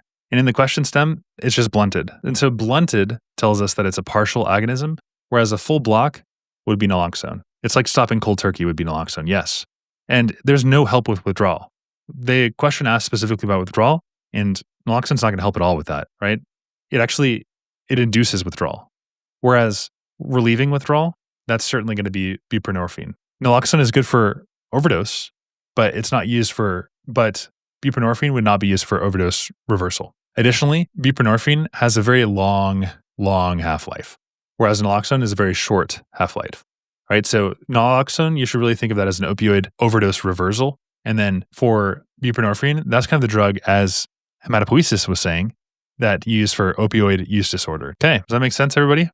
Everybody vibing with this question? Okay, often combined with naloxone to prevent abuse, less risk of overdose. It's binding to the mu receptors with high affinity and displaces the other opioids. You have partial activation preventing withdrawal, but not causing euphoria, and you're going to stabilize the patient. Okay, and this is important because opioid overdose kills more Americans than car accidents in the United States. And so that's why buprenorphine is like a huge, amazing drug. So there you have it. And like methadone is a full agonist, but buprenorphine is going to be a partial. So here's the bottom line. Buprenorphine is a partial agonist of the mu receptors, alleviating withdrawal while reducing overdose risk. Now give me a moment while I pull up the next question. Also, let me know if you guys have any follow-up questions about that. We can do that in between questions. And if not, we'll go on to 102 and we'll try to finish all the way to 150 and maybe even 200. Hematopoiesis says big W. Speaking of which, I have to add the chat so that YouTube can see the chat here on this page as well as the other pages. So you guys go. Your comments will now live in infamy. Okay, hopefully you guys know your type 1, type 2, type 3, type 4, because that's about to come in clutch. Here we go. Look at that photo of the guy's nose. A 28-year-old man presents during the summer with a 2-week history of itchy eyes, runny nose, and a mild cough, as you guys can see in those images. He mentions that he experiences these symptoms every single year. Physical examinations shows conjunctival injection and pale, boggy nasal mucosa. His temperature is 98. He denies any fever or purulent nasal discharge. Which of the following cell types is most likely elevated? Hematopoiesis got the answer. Look at that, guys. You saw how quick hematopoiesis got this answer. Yes, 100%. So the answer is eosinophils. You can pause this and look at this answer. Basically, allergic rhinitis is what they have is a type 1 hypersensitivity, and this is caused by the environment. So you get some trigger, in this case, it's pollen, and all of a sudden you have the itchy eyes, pale, boggy mucosa, all that stuff. I feel like I have perpetual pollen around my nose at all times. And the hallmark of eosinophilic infiltration in nasal secretions is going to be these seasonal recurrence, like the pale, boggy mucosa, and these eosinophils that are recruited by what? The IL-5 from the Th2 cells. And so that plays a huge role in allergic reactions. So, eosinophils. What about the basophils? We'll look at why each answer choice is wrong. Now, basophils would be associated with histamine release in the blood. You'd have the circulating, these are like the circulating cousins of the mast cells, and they're not going to be really predominant in the nasal secretions. The neutrophils, that'd be involved with purulent discharge and bacterial infection. Not going to be seasonal allergies. Lymphocytes would be involved in viral infections, like viral rhinitis. That's the common cold, would be lymphocytic. And usually lymphocytes will present with a fever, not seasonal allergies. And macrophages are going to be involved in phagocytosis, chronic inflammation, and granuloma formation, but not in seasonal allergies. Okay, so look out for that boggy nasal mucosa, seasonal symptoms, conjunctival injection, itchy eyes, all that good stuff. Okay, so here's the bottom line. Eosinophils are elevated in nasal mucosa during allergic rhinitis, characterized by seasonal symptoms and non-purulent discharge. Yep. And I'm seeing in the chat as well that it says, Louisa says, IL-4, 5 are your allergy-relevant cytokines. Very nice. I would add to that list IL-13 as well. So IL-4, IL-13, and your Th2 cytokines. Why? Because as you mentioned here in the chat, very nice, IgE, class switching, and eosinophilic recruitment. That's what those are involved in. Also, it's notable that nasal polyps can form as well in allergic rhinitis. Time to move on to the next question. Let me know if you have any questions about that one. And really quickly, while we're thinking about the next question, I think it's worth just making sure you have down pat all of your type 1 through 4 hypersensitivities, just the most high yield kind of topics on each one. So 1 is going to be anaphylaxis, right? And it's IgE mediated, that has the IgE mediated, has the mast cell degranulation within minutes. Type 2 is going to be the binding and cytotoxic. This would be like IgG and also IgM. And this binds to the cell surface antigens and it causes destruction within hours or days. Type 3 is the complex immune, the immune complexes. And these guys are the actual complexes that are going to deposit in the tissues. And so this is going to be like about 1 to 2 weeks. And then the type 4 is delayed, and that's T cell activation with cytokine release and inflammation. And that's going to could be about 2 to 3 days. Okay. So really fast, hives, bronchospasm, sneezing, type 1. And also type 2 is cytotoxic, and basically the antibody is going to bind to the cell and destroy them. And there you think of the Coombs test. All right. Here's our next question. Let's see if you guys can answer it. Say it all. You guys are such a good community. All right, here's the next question. A 32-year-old woman comes to the clinic with progressive shortness of breath and occasional wheezing over the past 2 years. She has never smoked, drinks alcohol occasionally, and works as a librarian. Oh, those librarians be drinking. She mentions her father has a history of lung and liver problems in his 40s. On physical examination, you have mild hepatomegaly and distant breath sounds. Which of the following is the underlying cause of the patient's findings? Looks like she has decreased forced expiration volume in 1 second and a reduced FEV1 FVC ratio. And we have hyperlucent lung fields with changes predominantly in the lower lobes. Okay, there's the question. Feel free to pause. Take a look at this. What is this condition? Hematopoiesis is saying E. E says Sedal. Any other contrarian takers here? Somebody want to disagree just for the heck of it? Yeah, okay, we got a lot of E's in the chat. So alpha-1 antitrypsin, it normally inhibits the neutrophil elastase. That's also important. So inhibits neutrophil. And so if it's not there, then you have way too much elastase, right? So this is protective to the alveolar walls. And without it, the elastase breaks down the elastin, and that causes the emphysema in non-smokers and librarians. You also get amyloidosis in the liver. Yep, that's right. So it leads to hepatomegaly and also liver dysfunction, as hematopoiesis said. Yeah, let's look at these answer choices. Connective tissue disorder. Yeah, they're trying to say that she's not a party girl. And exposure to environmental toxins, infectious lung pathology. So D is infectious lung pathology. That's getting at the fever and infiltrates. There's no signs of acute and chronic infection here. And so here, this is COPD and emphysema in young, non-smoking individuals. Every single time you see COPD and emphysema in a non-smoking young individual, always think of alpha-1 antitrypsin, right? It's the pan-acinar, which means pan-lobular emphysema that destroys the entire acini and primarily in the lower lobes. And you can contrast this with the centrolobar upper lobe that's seen in the smoking-related diseases. But this is non-smoking and it's lower. And so, yeah, this is an allelic defect, right? And so you don't have to know all of the genotypes here, but the pathophysiology is essentially the biggest thing is that there's decreased alpha-1 antitrypsin in the lungs that causes increased neutrophil elastase activity. And there's elastase destruction in the alveoli that causes emphysema. And so there's misfolded alpha-1 antitrypsin that accumulates in the liver. And so when you guys are mentioning it's because of the accumulation of those misfolded proteins that accumulate in the liver, causing hepatocellular damage. So everybody feeling good about that one? Anybody have any questions about pan-acinar emphysema? Thanks. Okay, there's the pathophysiology. It's a little bit lower yield. And maybe one question that's commonly asked here is like, why is it pan-acinar? Like what's up with that big old fancy scary word? Well, pan-acinar just means the entire acinus is destroyed, right? So an alpha-1 antitrypsin deficiency, all of the parts of the acinus from the respiratory bronchiole to the alveolar sacs are equally vulnerable because there's no protective alpha-1 antitrypsin there. And so you have uniform destruction all over. Yep, the genetic mutation of the PIZ, alpha-1 antitrypsin misfolded. And why is it the lower lobes too? Like what's the reason that it's lower lobes? Well, good question. Perfusion is greater in the lower lobes. So there are more neutrophils that migrate there. Neutrophils release elastase. Neutrophils release elastase. And so more blood equals more neutrophils, equals more elastase, equals more need for antitrypsin, right? Alpha-1 antitrypsin, because alpha-1 antitrypsin inhibits elastase, right? But if it's deficient, then it can't. And so more neutrophils, no protection, destruction of the lower lobes.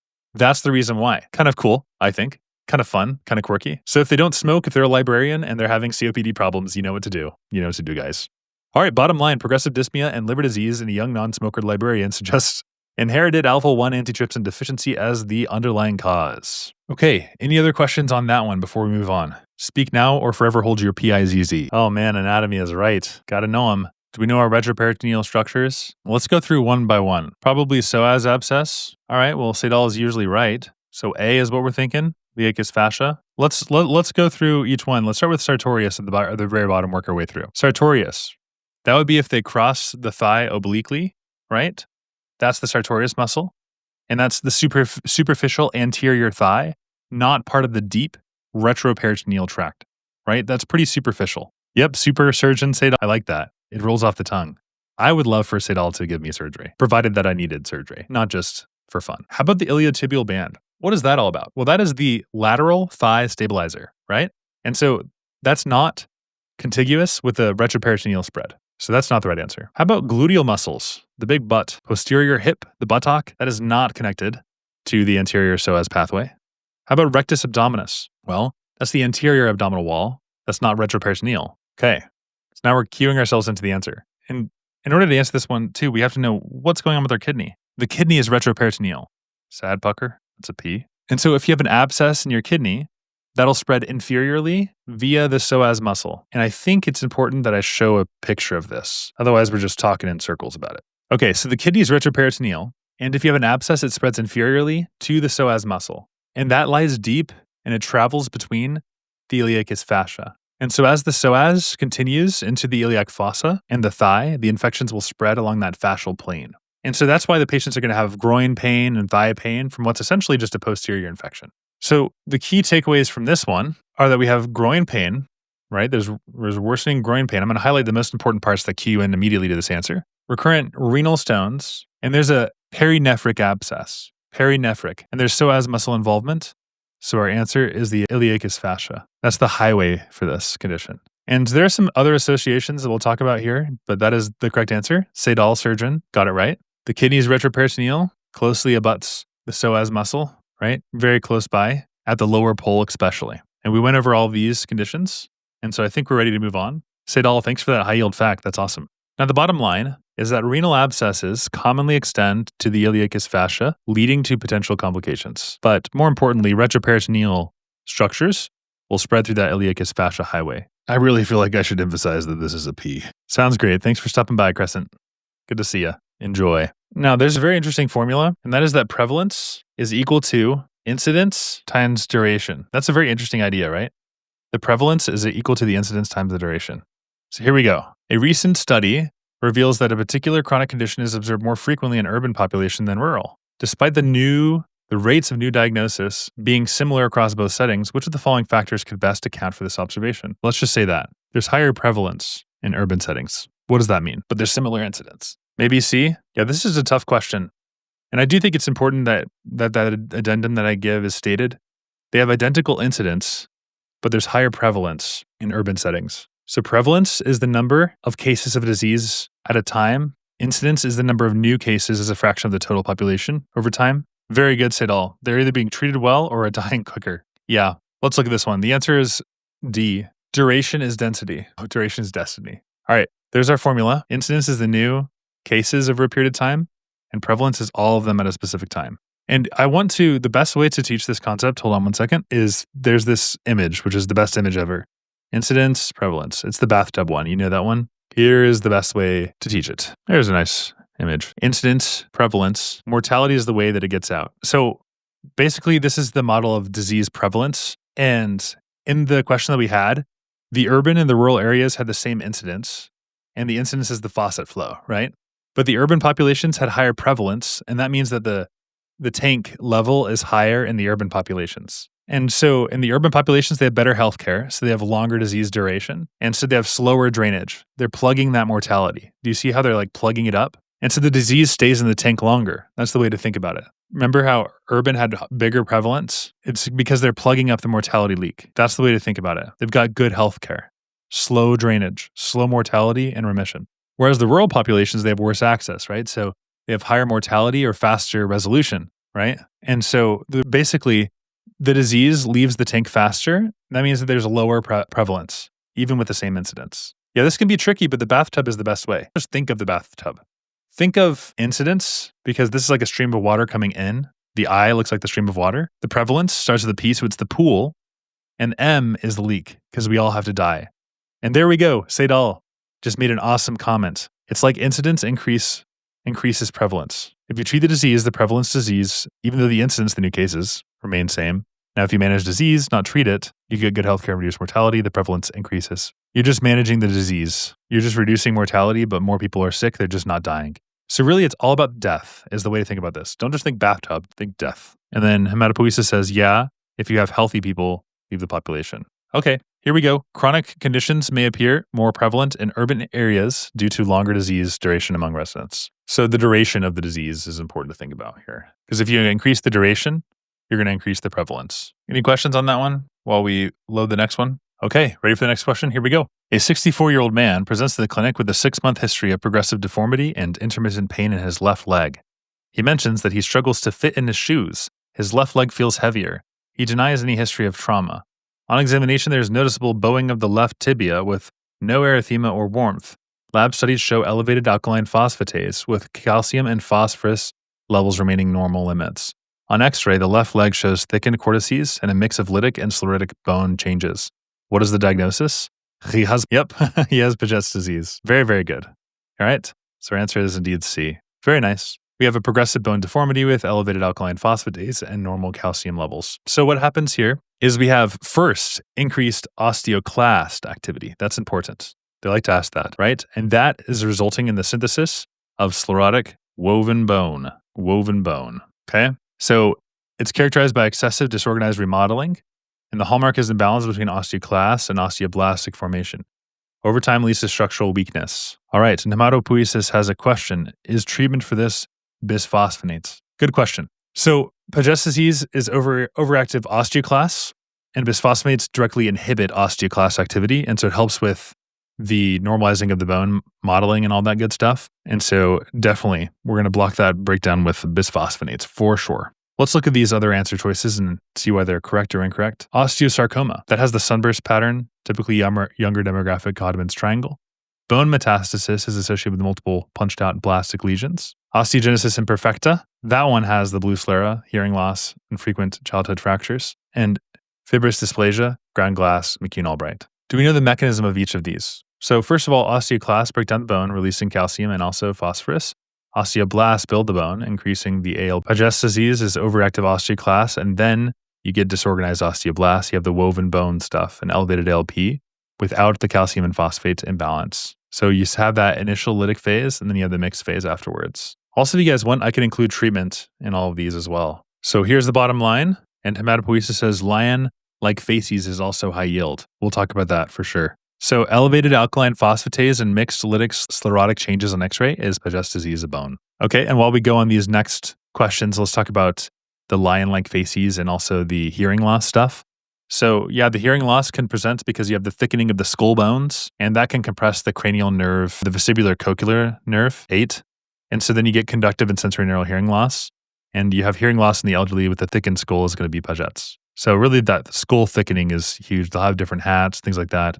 Elderly patient typical for Paget's as well, yeah. So in the sclerotic phase, osteoblasts are going to lay down that bone, and then you have a cotton wool appearance in the advanced disease. For the lion-like facies, you should also be think of beta thalassemia major, and that's typically going to be in like a child. It's transfusion dependent. They have frontal bossing, and then they have that lion-like face. But also you have like that facial bone overgrowth stuff. So the frontal bossing, like the big old forehead, the maxillary overgrowth, the protruding jaw, flattened nasal bridge, the prominent zygomatic bones, that kind of look. Yep, so bone remodeling. But the beta thalassemia incidence of that, the beta thalassemia major, is that you actually have extramedullary hematopoiesis in the facial bones. But you can also see like lion-like facies in fibrous dysplasia and rickets and syphilis. Nice. Thanks for these little nuggets there, Sadal. And hematopoiesis, risk factor for osteosarcoma. On to our next question. Here we go. A 33-year-old woman presents to the emergency department with fatigue, gingival bleeding, and petechiae on her lower extremities. She reports upper respiratory tract infection 2 weeks ago, but denies abdominal pain, diarrhea, and recent travel. She has not been taking medications. Physical exam shows scattered petechiae on the legs and mucosa bleeding. Blood smear shows large platelets. Coagulation studies include normal PT and PTT. What's the most likely diagnosis? And I'll keep the labs on the table there. And we have thrombocytopenia. Everything else is normal. So she's tired, petechiae, mucosa bleeding, only thrombocytopenia. This is normal hemoglobin, totally normal. White count is fine. Creatinine's normal. Clotting tests are fine. Sounds like TTP, you think? TTP. I made a video about this before, the difference between TTP and ITP. And what you think of is, I don't know, for ITP. If you're like, what's the exact diagnosis? TTP is the terrible pentad, right? That has different presentations. Yes, it is a woman indeed. This is ITP. Yep, ITP. And so they have just isolated here. The reason why it's not TTP is that would present with fever and neurologic signs. Also, you'd have schistocytes and renal failure. But here, there's no neural problems or renal problems. Also, I don't even think she had a fever, did she? So here's the pathophysiology. Immune dysregulation against the platelet surface glycoproteins. You opsonize the platelets, and then the spleen is like chomp, chomp, chomp, chomp, chomp. Thrombocytopenia leads to mucosa bleeding and petechiae, and then marrow response, large platelets to compensate. So ITP involves those splenic macrophages, and you get thrombocytopenia because of the immune against the platelet surface glycoproteins. Sadal is saying for HUS and TTP, remember the triad of anemia, uremia, thrombocytopenia. Now you add diarrhea to HUS because of E. coli, and for TTP, add fever and neurologic symptoms. Very good. Very, very nice recap. Now, almost all of the ITP cases in children are going to follow some sort of a viral illness. But yep, it's just platelet type bleeding problem with fatigue, petechiae, and mucosa bleeding. That's all she's got, just like platelet problems. Okay, here's the bottom line. Low platelet counts with normal PT and PTT and large platelets suggest immune thrombocytopenia, purpura. All right, folks, let's do 3 more questions and we'll take a quick break, if that sounds good to you guys. And then we'll come right back. But just a quick break, because I got to respond to some employees. Some of my tutors are messaging me. Got to attenuate to that. Any questions before we go into the next one? Just put it in the chats. Okay, hopefully you guys know all of your tumor suppressor genes for this next one. Here we go. 3, 2, 1. A 68-year-old man with a history of long-term tobacco use presents to the clinic with difficulty swallowing and also recent weight loss. A CT scan of the chest reveals a mass in the distal esophagus. A biopsy of the lesion shows poorly differentiated adenocarcinoma. Immunohistochemistry is positive for cytokeratin 20. Genetic analysis demonstrates alterations that are commonly associated with tumor suppressor genes. Which of the following additional findings is most likely associated with the alterations of similar tumor suppressor genes? Okay, so I listed out some of these, and while you guys are thinking, okay, so not B, we're saying it's not B. Okay, what is it? Well, let's start listing these out. Okay, APC. I like to think of that one as the starting one because it's a pulled carrot. You pull a carrot out of the ground. All right, a pulled carrot is colon cancer. TP53, what is that one? Lee from many syndrome. And that's where you have tons of solid tumors all over the place. What is that? Well, that tells us it's a GI epithelial marker. Okay, Barrett's esophagus, that's found and mutated in almost every single solid tumor, especially definitely colonic adenocarcinoma. And so the APC is the Wnt pathway, FAP, colon, adenocarcinoma. TP53 is the DNA repair pathway found in esophageal, colon, breast, brain tumors. Whole bunch of them. That's why they call it the garden of the genome. Yeah, this one's tough. Yeah, that's fair. Tumor suppressor gene. That's the inactivated, the 2-hit theory. the two-hit hypothesis. So a pathophysiology that's common here is you have Barrett's esophagus, and then you get metaplasia from chronic GERD, and then you get the genes have like an APC loss that causes crash activation, that causes TP53 inactivation, and then you have esophageal adenocarcinoma. And that same progression is mirrored in colorectal carcinoma as well. All right, so esophageal carcinoma has a tumor driven by the tumor suppressor mutation. Okay, so the answer is multiple polyps in the colon. Answer is E. How about persistent leukocytosis? Not associated with tumor suppressors. It's due to cytokine driven like JAK2. Increased, you guys got that one right, pheochromocytoma, associated with MEN2. Increased urinary metanephrine levels. Early onset Alzheimer's, presenilin mutations early on. Elevated serum alpha protein would be hepatocellular carcinoma. Yeah, what Sadal said is right. CMYC is usually Burkitt's lymphoma. You can remember that because kids, you give a McChicken to the kids if you guys have McDonald's where you're from. Okay, there are the associations. Here's the pathophysiology if you guys want to pause and go over those explanations. But yep, you just lose 2 copies of one gene, you get cancer. And those are the tumor suppressors, APC, TP53, RB, all that good stuff. All right, so let's do the bottom line here. So the bottom line is alterations in tumor suppressor genes are associated with familial adenomatous polyposis, leading to multiple colon polyps. And I see there are a lot of questions in the chat about MYC and about RET and all that stuff, right? And yeah, you guys got it right. B is not it. So the RET is a proto-oncogene, and that's seen with MEN2A and MEN2B, not a tumor suppressor. And then, of course, we know like the MEN1 tumor suppressor with the menin gene, and then MEN2A and 2B is caused by RET, which is a proto-oncogene. And then Apold carrot, that's the tumor suppressor. MEN1 is a tumor suppressor. CMYC is an oncogene seen in Burkitt's lymphoma. Okay, any questions about that? Maybe we could talk about CMYC a little bit while we conjure up our next 2 questions, then we're donezo. Take a little break for a second. So what is CMYC? I should just write this down. Okay, CMYC is a transcription factor, and it promotes cell proliferation. And there's a translocation associated with it. It's the 814. And that's when CMYC is going to be placed under heavy chain enhancing. And then you have, I don't know of any SMYC though. I think Sadal said SMYC is for small cell. I thought it was LMYC is for small cell. And so there's a MYC family. McChickens. There's a MYC family, and they're oncogenes. They're gains of functions. There's only one allele that's needed versus tumor suppressor genes. That's the 2-hit hypothesis. You need 2 of them. That's the difference. That's what's going on there. So CMYC is going to be B cell. NMYC is neuroblastoma. LMYC is the lung. Sidal says, mnemonics got me wrong. Yes, LMYC for lungs. Got it. Okay. A 45-year-old woman is admitted to the hospital with severe pancreatitis. She is 170 centimeters tall and weighs 70 kilograms. Over the last 48 hours, she has been on nothing by mouth, NPO, and receives intravenous fluids. On examination, she appears ill. Her vitals have a heart rate of 110. Blood pressure is this. Lab still elevated serum. Oh, amylase and lipase. What's going on here? What is this? Compared to healthy, which the following describes her caloric and fluid needs. What's going on? Okay, we got some metabolic stress going on, right? She's got necrotizing pancreatitis. She looks bad. She looks like a great person, but she looks bad, right? She's febrile. She's tachycardic. She has low albumin.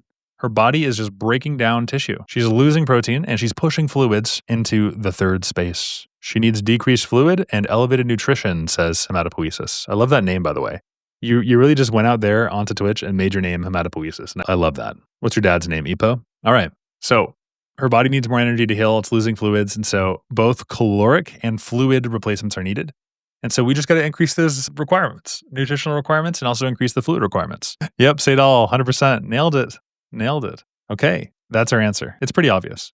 Hypermetabolic catabolic state characterized by systemic inflammation and capillary leak. The third spacing of fluids into the retroperitoneal and the peritoneal cavity, increased caloric demand. And so that supports the healing and increased fluid requirement to replace the losses and prevent hypovolemia. All right, all these other ones just kind of don't really make sense. In acute necrotizing pancreatitis, inflammatory mediators. Oh, hematopoiesis has a question. We'll definitely hit on that. And I'm going to put the questions kind of toward the end so that while I'm making the next question, I can answer those. In necrotizing pancreatitis, inflammatory mediators, so TNF-alpha, classic, and IL-1 and 6, trigger a systemic inflammatory response. The body is then hypermetabolic. Large amounts of all this stuff is consumed.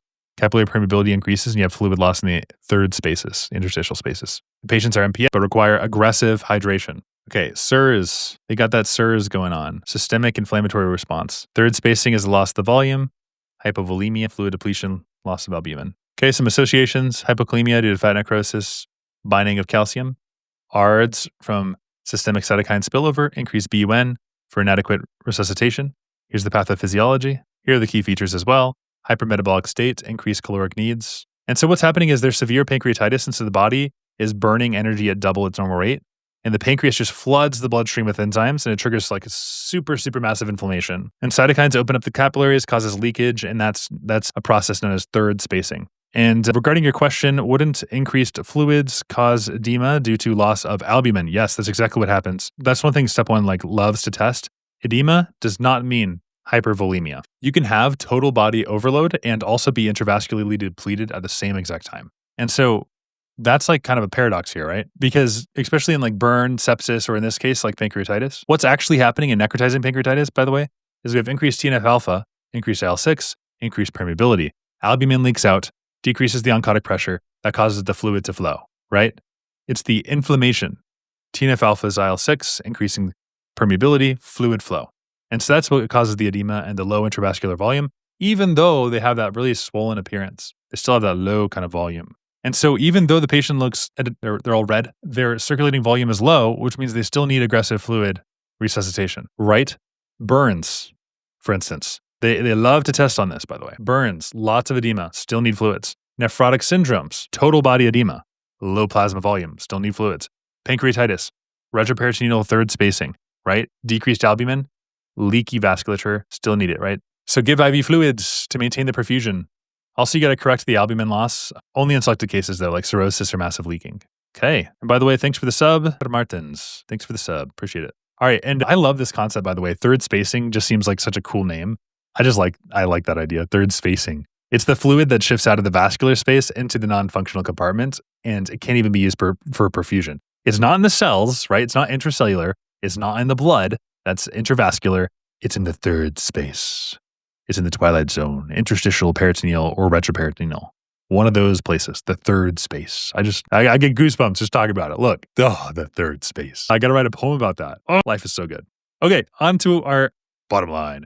In necrotizing pancreatitis, patients require increased nutritional and fluid support due to metabolic stress and fluid loss. Cool beans? Are those beans cool? I think they're pretty cool. I think they're cool. All right, any questions?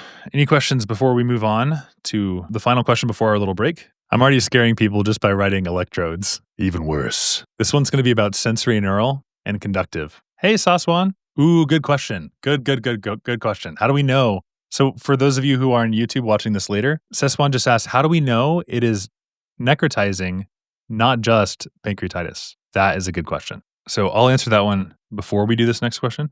Necrotizing versus panc, right? Just basic panc. So there are a couple types of pancreatitis. There's acute pancreatitis, and that's just inflammation, right? Just inflammation, not very severe. There's necrotizing, that's inflammation and also tissue death. And that's severe, it's life-threatening, right? And so the clues from the vignette, that's how we know.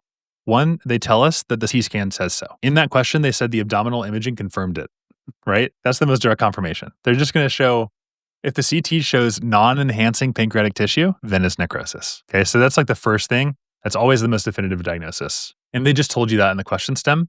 Also, low albumin. They told us that there was a capillary leak, right? And that's more severe. If it's more severe, it's going to lead to necrosis, not just acute. Also, there's hypotension, there's increased heart rate, there's tachypnea, and there's fever. And so that's going to be severe inflammation, so it's SIRS. Elevated BUN as well, so that's catabolism and fluid loss. So all these things are indicating that it's necrotizing. But the biggest thing is they just tell you on the CT. Cool? All right, on to our next question. Here we have a 42-year-old woman with progressive loss of hearing over the past 5 years. Examination reveals no abnormalities in the external auditory canal and tympanic membrane. Audiometric testing suggests sensory neural hearing loss. She is scheduled to undergo a procedure and improve her hearing. For the procedure to be successful, which part of her auditory system must remain functional? What has to remain functional for this to work? Ooh, we're going to have some good discussion on this one because there are two answers that should definitely be coming to mind. Let's talk about, before we answer this, hearing loss. The problem is beyond the middle ear, right? The cochlear hair cells are going to be damaged or the auditory nerve is damaged, one or the other, right? And so if it's the cochlear hair cells that are damaged, that's usually just aging or noise trauma. My brother had this happen to him. And anyways, auditory nerve is damaged, vestibular schwannoma, but he doesn't have full deafness, but he has tinnitus, which is terrible. So wear hearing protection if you go to concerts. Please do it. But yes, vestibular schwannoma, neuropathy, that stuff for the auditory nerve. And then a cochlear implant, what that does, by the way, is it bypasses the cochlea entirely.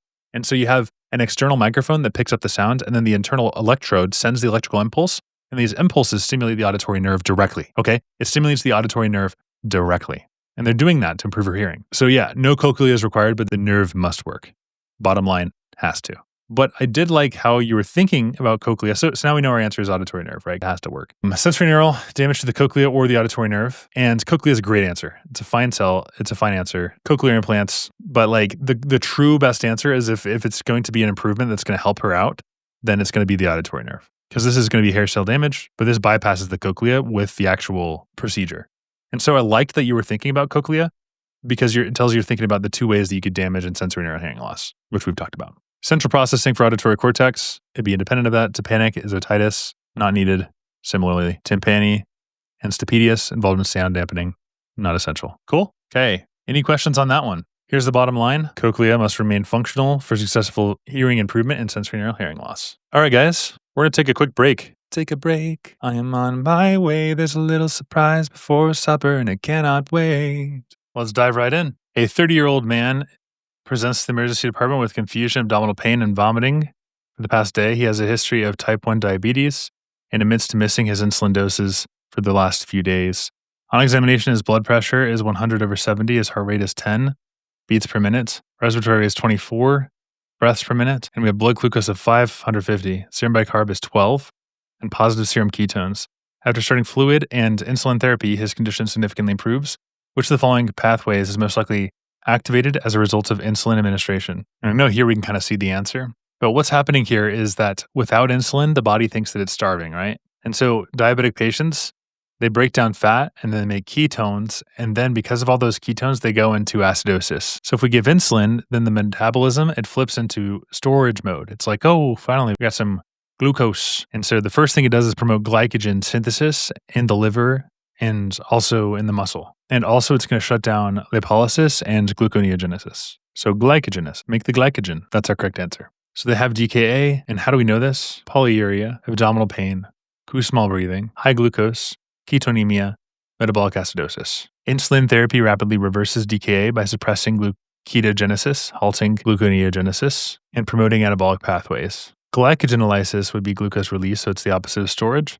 Same thing here. Hepatic gluconeogenesis, that's the glucose production that occurs during DKA. Protein catabolism is a breakdown process that's inhibited by insulin. So when DKA insulin's low, body turns to gluconeogenesis and ketone production. So the bottom line is insulin administration activates glycogenesis, promoting glucose storage and reducing hyperglycemia in diabetic ketoacidosis. If you wanted to make this question harder, you could say, what is increased in the liver cells? And the answer would be glucose, because that's stimulated by insulin. These two guys are elevated in DKA. You're so right.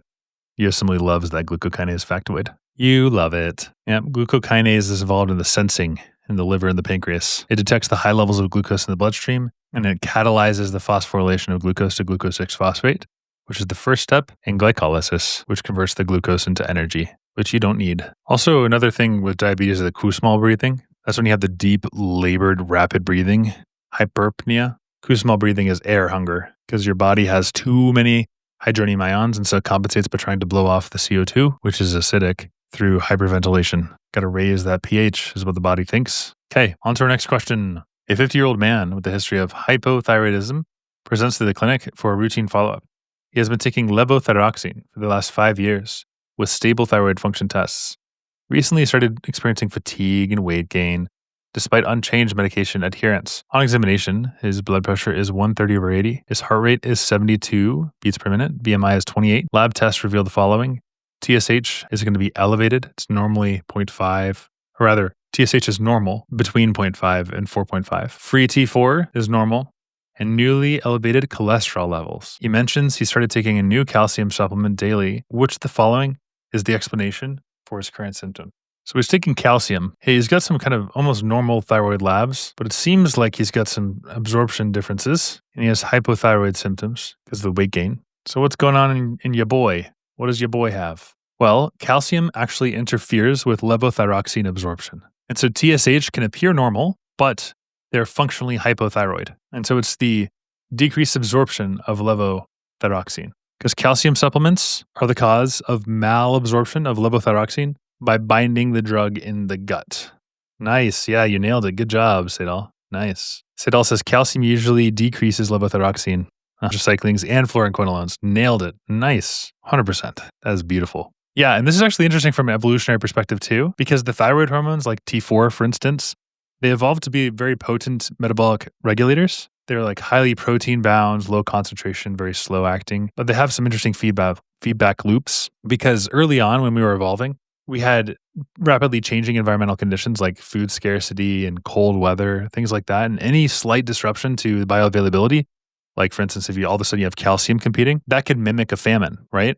Or illness. And so if you're in a famine or an illness state, that triggers a metabolic slowdown to conserve your energy. And so that's why it's so responsive. That's why gut absorption matters so much. Because from an evolutionary perspective, the GI, your gut, is the primary way that you interface with your environment. And so regulating like hormone activation and absorption in the gut gave organisms that were in the early stages of evolution a way to adapt to food presence or absence, and also mineral composition changes like calcium changes or toxins and stuff like that. So if iron is all in your gut, thyroid absorption is going to be naturally inhibited because you're going to be like, oh my gosh, this environment may not be optimal. Let's not ramp up the metabolism too much. So it's that feedback loop that was evolved for millions of years, which I think is fascinating.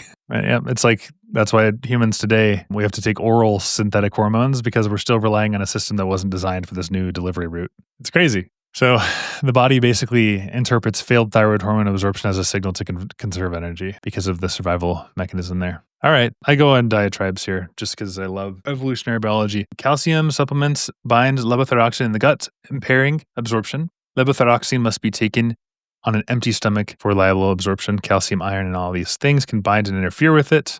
And so all this fatigue, change in environment is the body saying, hey, chill. It's time to chill. Daddy, chill. It's like that Vine or whatever. Thyroid is interesting, says Hidal. Low iodine, low thyroid. Very high, still low thyroid. Yes, agreed. Very much agreed. So it's the calcium supplement, binds levothyroxine, decrease in the absorption. Lower availability of T4 at tissues despite the normal levels. Super sensitive to changes in the gut. Yep. And like you said, there's this little tight, like nice little sweet spot, right? Low iodine, hypo, because you can't synthesize T3, T4. And then high, the body's like, oh my gosh, there's too much. Let's shut the thyroid down. Okay, I got a question from YouTube. Should I be annotating UWorld notes in my first aid book? I would. That's a great use of it. I think you should totally have a fully annotated UWorld by the time that you finish your first cycle. Like fully annotated. I think you should have a fully annotated first aid by the time you finish your first UWorld cycle. I think it's a great way to learn, 100%. All right, the bottom line is calcium supplements can decrease intestinal absorption of levothyroxine, leading to hypothyroid symptoms despite normal TSH and T4 levels. Very cool. What a privilege it is to be alive. How rare and beautiful it is to even exist, right? Okay, so calcium binding, levothyroxine issues, hypothyroidism. On to our next one. Okay, next question. A 45-year-old woman presents to the emergency department with a sudden onset of vision loss in her right eye and difficulty distinguishing colors. Examination, she has relative afferent pupillary defect in the right eye. Her medical history is unremarkable. She denies any trauma. Fundoscopic examination reveals optic disc hyperemia. MRI is unremarkable. Genetic testing is pending. Laboratory analysis includes assessment of mitochondrial function, revealing decreased activity in the complex responsible for transferring electrons from NADH, while activities of other complexes are within normal limits, which the following complexes is most likely dysfunctional in this patient. Sidal says A, very nice. Why do you think A? Nice, optic neuropathy. Yep, it is indeed complex 1. So that's the first complex in the electron transport chain, and it accepts the electrons from NADH. NADH has that electron. Whoop, let's pass it on. And it pumps the protons into the intermembrane space that drives ATP synthesis. And so high energy tissues like the retina, ding, ding, ding, ding, like the retina and also the optic nerve are super sensitive to electron transport chain dysfunction. And so you have some sort of mutation, you get a mitochondrial energy failure and optic neuropathy. You got it right. And Libra was a really, really good call out there as well. Okay, now let's see the other ones. Libra hereditary optic neuropathy and inherited mitochondrial disorder. Decreased activity of the electron transport chain that accepts the NADH. That's just complex 1. It initiates the electron transport chain by oxidizing NADH and transferring electrons to ubiquinone. Complex 2, FADH to CoQ, bypasses NADH. Complex 3 transfers electrons from CoQ to cytochrome C. And then complex 4 reduces oxygen to water, cyanide poisoning. So complex 2 is going to be like, succinate dehydrogenase accepting the electrons from FADH2, not NADH. And then complex 3, that's the cytochrome BC1 complex that transfers the electrons from CoQ to cytochrome C And then 4, this one's going to be more in like cytochrome C oxidase. It's the final electron acceptor, donates the electron to oxygen. And so mutations here would be like Leigh syndrome, MELAS, and myopathy. Then complex 5 is the global disease problems, ATP synthase. There's the pathophysiology, key features, blindness in a 45-year-old woman. Here's the bottom line. Decreased NADH transfer indicates complex 1 dysfunction and mitochondrial disease causing vision loss and relative afferent papillary defect. Sedal says, adios, time to sleep. See you tomorrow. Super good talking with you today. Have a great night. Next, we have a 29-year-old woman presents to primary care clinic with complaints of increased irritability, muscle aches, and diarrhea that has persisted for the past 2 days. She states that she also feels unusually cold despite warm weather. She has had episodes of involuntary yawning. On physical examination, she is anxious, diaphoretic, and has goosebumps on her skin.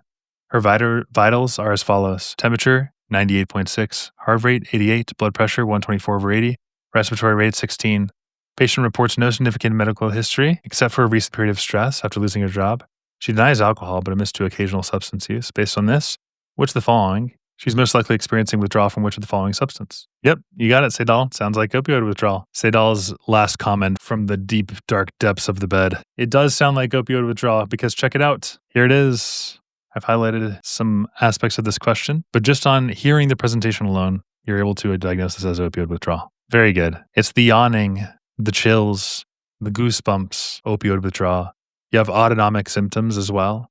Diarrhea, sweating, myalgias. Hey, Razan, how's it going? I usually start the live streams around like 4 or 5 a.m. Depends on what I've got going on. But today I think I started around 1 or 2 and I'm going into the evening for the first time ever. So yeah, there are people all across the world. And so lately we've been doing morning sessions, but we can do afternoon as well. I think I'll start doing them more throughout the day now, but it's always fun to catch up with my friends from Pakistan. Okay, opioids. And I'll try to put on a more tone so that I can be a little bit of a bedtime influence for those of you across the world who are needing to sleep now.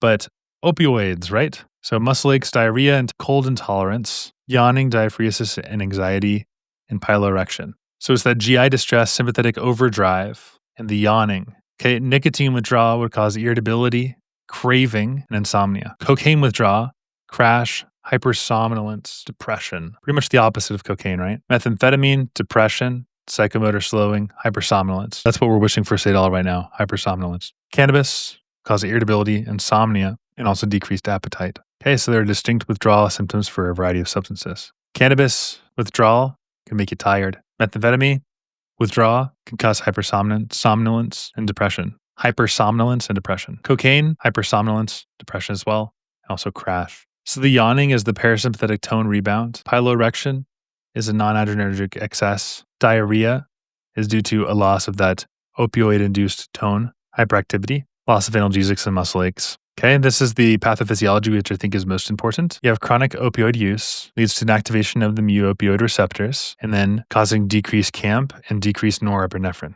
And then you abruptly cease and you have a rebound in CAMP. So the CAMP is going to be elevated. It's used to being down, so now it's going to go up. Also norepinephrine. That causes some autonomic symptoms. So you have a loss of CNS suppression. You're no longer suppressed. And so instead you have anxiety, irritability, and insomnia. Also you have a loss of GI regulation. So there you go. Goosebumps, yawning, diarrhea, opioid withdrawal. Okay, so here's the bottom line. Opioid withdrawal is characterized by irritability, muscle aches, diarrhea, and autonomic symptoms like yawning and also goosebumps. Reminds me of this comedy sketch where you're like, what's your favorite book? Goosebump. It's called Goosebumps. You mean there's more than one? I have no idea where that's from. Yeah, I do actually. I think it was like some comedian. Okay. And while we're loading this next question, non-adrenergic. That's a kind of a weird word, right? Noradrenergic means that it's related to norepinephrine, like noradrenaline. Is short for norepinephrine. Adrenergic is anything that's related to the adrenergic or the sympathetic nervous system. And so if we say noradrenergic, then it means it uses norepinephrine. That's all it means. All right, on to our next question here. A 55-year-old woman visits her primary care clinic because of progressively worsening fatigue and also unexplained bruising for the past 4 months. She reports gradual weight gain and facial swelling. On examination, the patient is noted to have central obesity, a rounded face, and purple striae. That is Cushing, or some form of like ectopic ACTH. We have increased serum glucose and hypertension.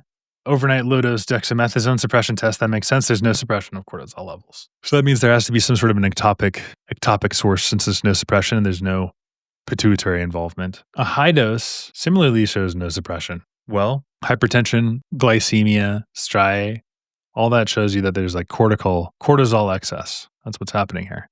And so they have like the signs of Cushing syndrome. They have central obesity, facial rounding, and all of the faces and the purple striae, all that stuff. And they have elevated cortisol on ACTH that fails to suppress with both high and low. So that means it's atopic ACTH. And so now you have to decide which of these causes ectopic ACTH. Is it the adrenal adenoma? Well, an adrenal adenoma would cause more cortisol, which would decrease the ACTH. This person has high ACTH, so that's not right. Is it bronchial carcinoid tumor? Well, these guys actually can cause ectopic ACTH secretions, but usually it's partial suppression whenever you do a high-dose dexamethasone test. So that's not it. How about primary adrenal hyperplasia? That would suppress ACTH through feedback, and so does not fit the high ACTH profile. Small cell lung carcinoma, that's the correct answer, because that can secrete ACTH. It's a perineoplastic Cushing syndrome. And pituitary microadenoma, that's just Cushing disease. That's a suppression with high-dose dexamethasone. But we didn't observe that in this patient, so that's why E is not the right answer. Okay, here's the bottom line. Elevated ACTH and cortisol with lung mass indicate ectopic ACTH, likely from small cell lung carcinoma. Nice. All right, let's quickly do this question. 55-year-old woman, primary care, worsening fatigue. Oh, I already did this one. Okay, a 45-year-old woman presents to the clinic with a complaint of fatigue and joint pain in her hands and knees over the past 2 months. She notices that her symptoms are worse in the morning. Okay, well, if it's worse in the morning, it's rheumatoid arthritis. That's easy. Oh my gosh. And they tell you they have anti-citrulinated peptides and they ask what the diagnosis is. The world's most easy question. This is rheumatoid arthritis. Bilateral joint pain, prolonged morning stiffness, osteoarthritis is going to worsen with use. Lupus has other symptoms. Infectious arthritis would have monoarticular, acute onset. Gout, podagra, and tophi, the tophi. Here's some associations. HLA, DR4, has an increased genetic susceptibility to RA. Smoking is an environmental trigger. And also the female sex can contribute to autoimmunity because of estrogen. So your anti-CCP is most specific for rheumatoid arthritis. Elevated ESR and CRP means there's inflammation, anemia of chronic disease, normocytic, symmetric small joint arthritis. MCP, PIP, and RIS improve activity, unlike osteoarthritis. Morning stiffness greater than 1 hour. Here's the bottom line. Positive anti-peptide antibodies in morning stiffness indicates rheumatoid arthritis. Easy. Looks like Razan. Okay, a 66-year-old man is brought to the clinic by his daughter due to forgetfulness and balance problems over the past several months. She knows that he often repeats questions and has been unable to continue his daily walks to the park because of tripping. She also mentions that he has had urinary accidents, which is unusual for him. Shuffling gait, poor heel-to-toe walking. MRI shows enlarged ventricles and no signs of increased intracranial pressure. Which of the following is the most likely diagnosis? This is a triad, folks. What's the triad? Wet, wobbly, wacky. Let's see if we can highlight the wet, wobbly, and wacky. Okay, there's the wobbly. And here's our wacky, repeating the questions, neurologic problems. So, which of the following is the most likely diagnosis? It's normal pressure hydrocephalus. Woo! Subdural hematoma, be an elderly with a trauma. That one would have a crescent-shaped lesion, but the MRI would show blood, so it's not that. Alzheimer's disease.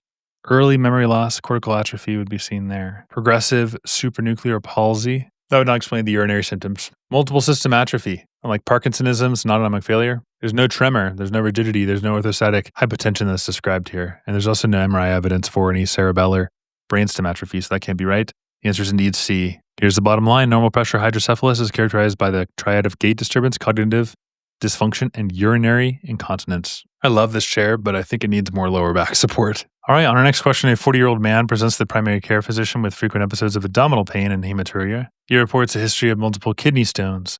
Urinalysis has microscopic hematuria and hypercalciuria. A CT scan of the abdomen confirms multiple small renal caliculi composed of calcium oxalate. His serum electrolytes, including calcium and phosphate, are within normal limits. The physician prescribes medication to prevent future stone formation by reducing the amount of calcium excreted in the urine. What's the mechanism? Okay, so it's thiazides, because they decrease the urinary calcium excretion. And thiazides are designed to treat hypertension, calcium stones, and osteoporosis by conserving calcium. Loop diuretics cause hypocalcemia and increase the risk of stones.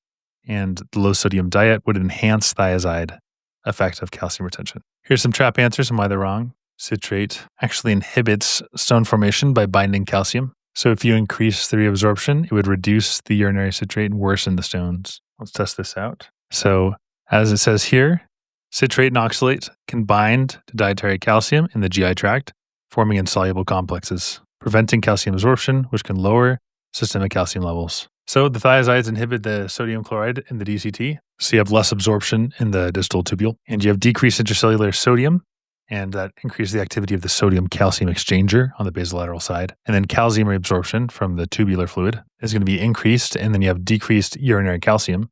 And so then the result is decreased stone formation. Thiazides. They're good for preventing kidney stones. Here's the bottom line. Thiazides reduce calcium excretion in the urine, preventing calcium oxalate stone formation. Was interesting. All right, here we have a 57-year-old woman presents to the emergency department with a shortness of breath and fatigue that is worsening over the past month. Her medical history is significant for rheumatoid fever during childhood.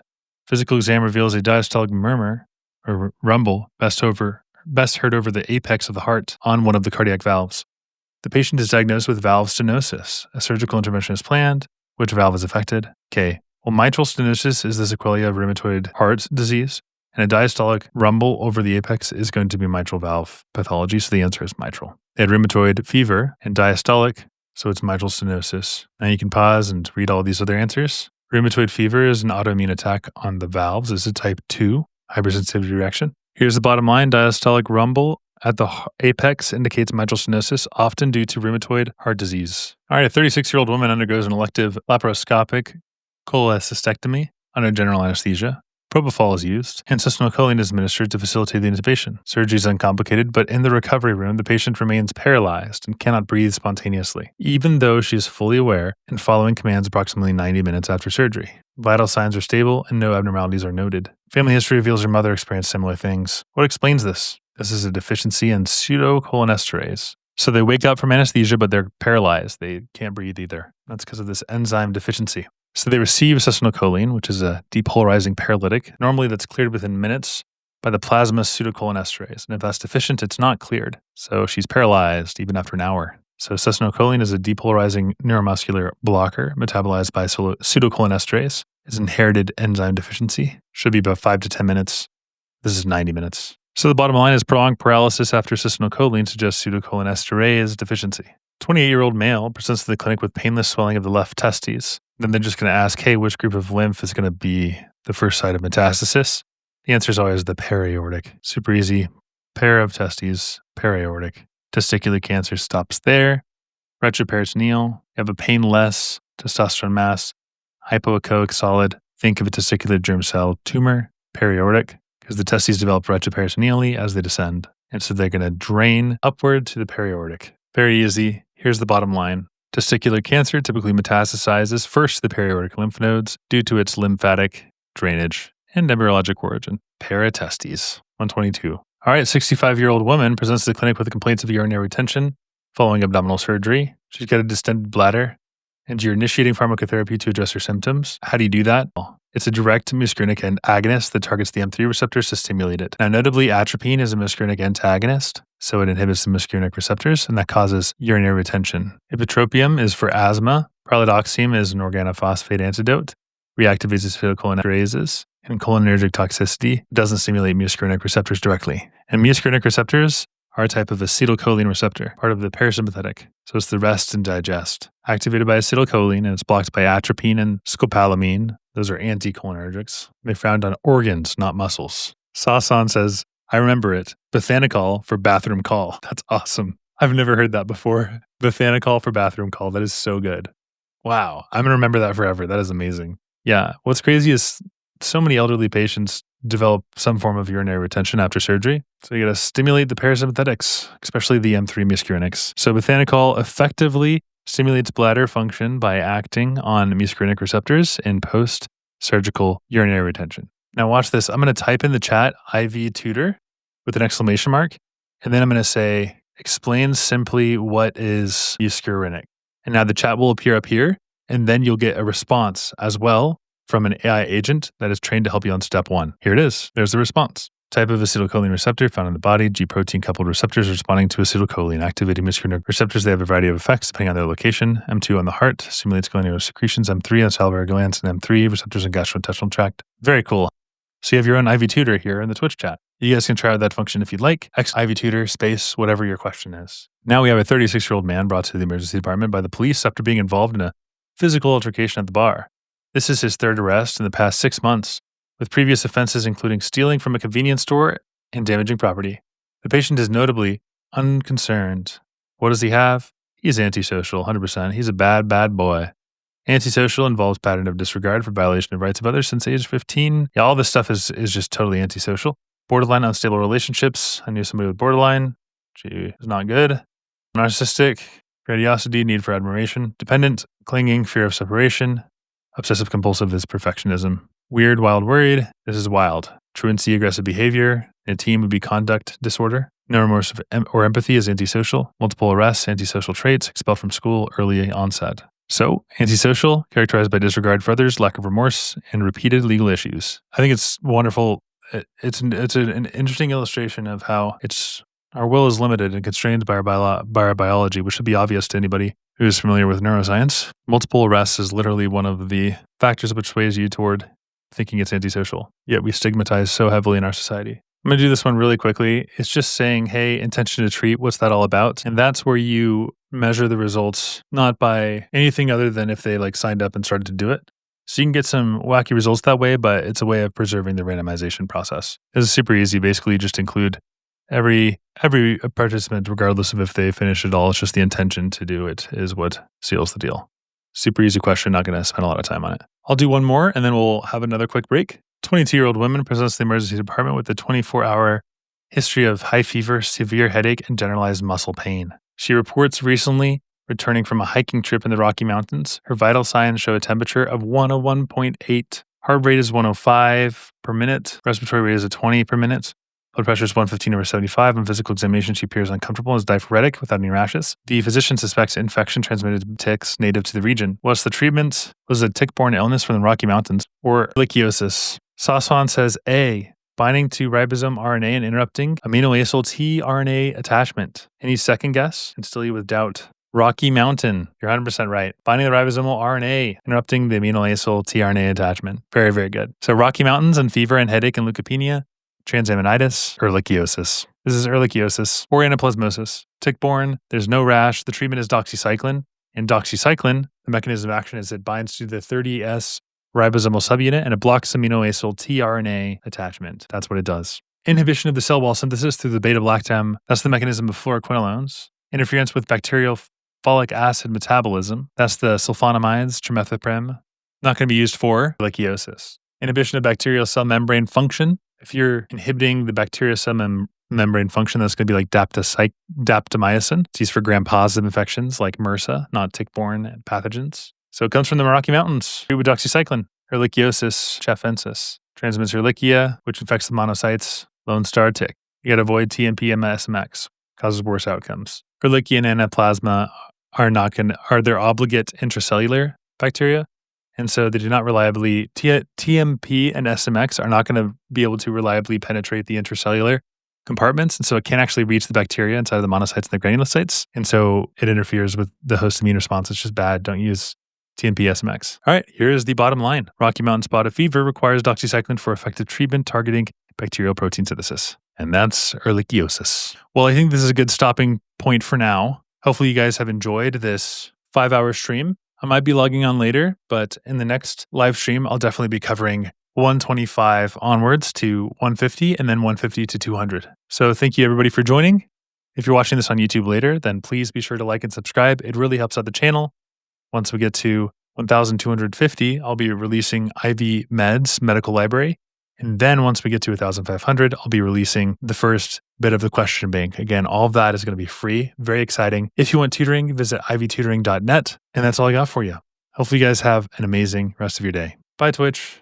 Bye YouTube. Hopefully you guys enjoyed the video. Please like and subscribe. We'll see you guys in the next 50.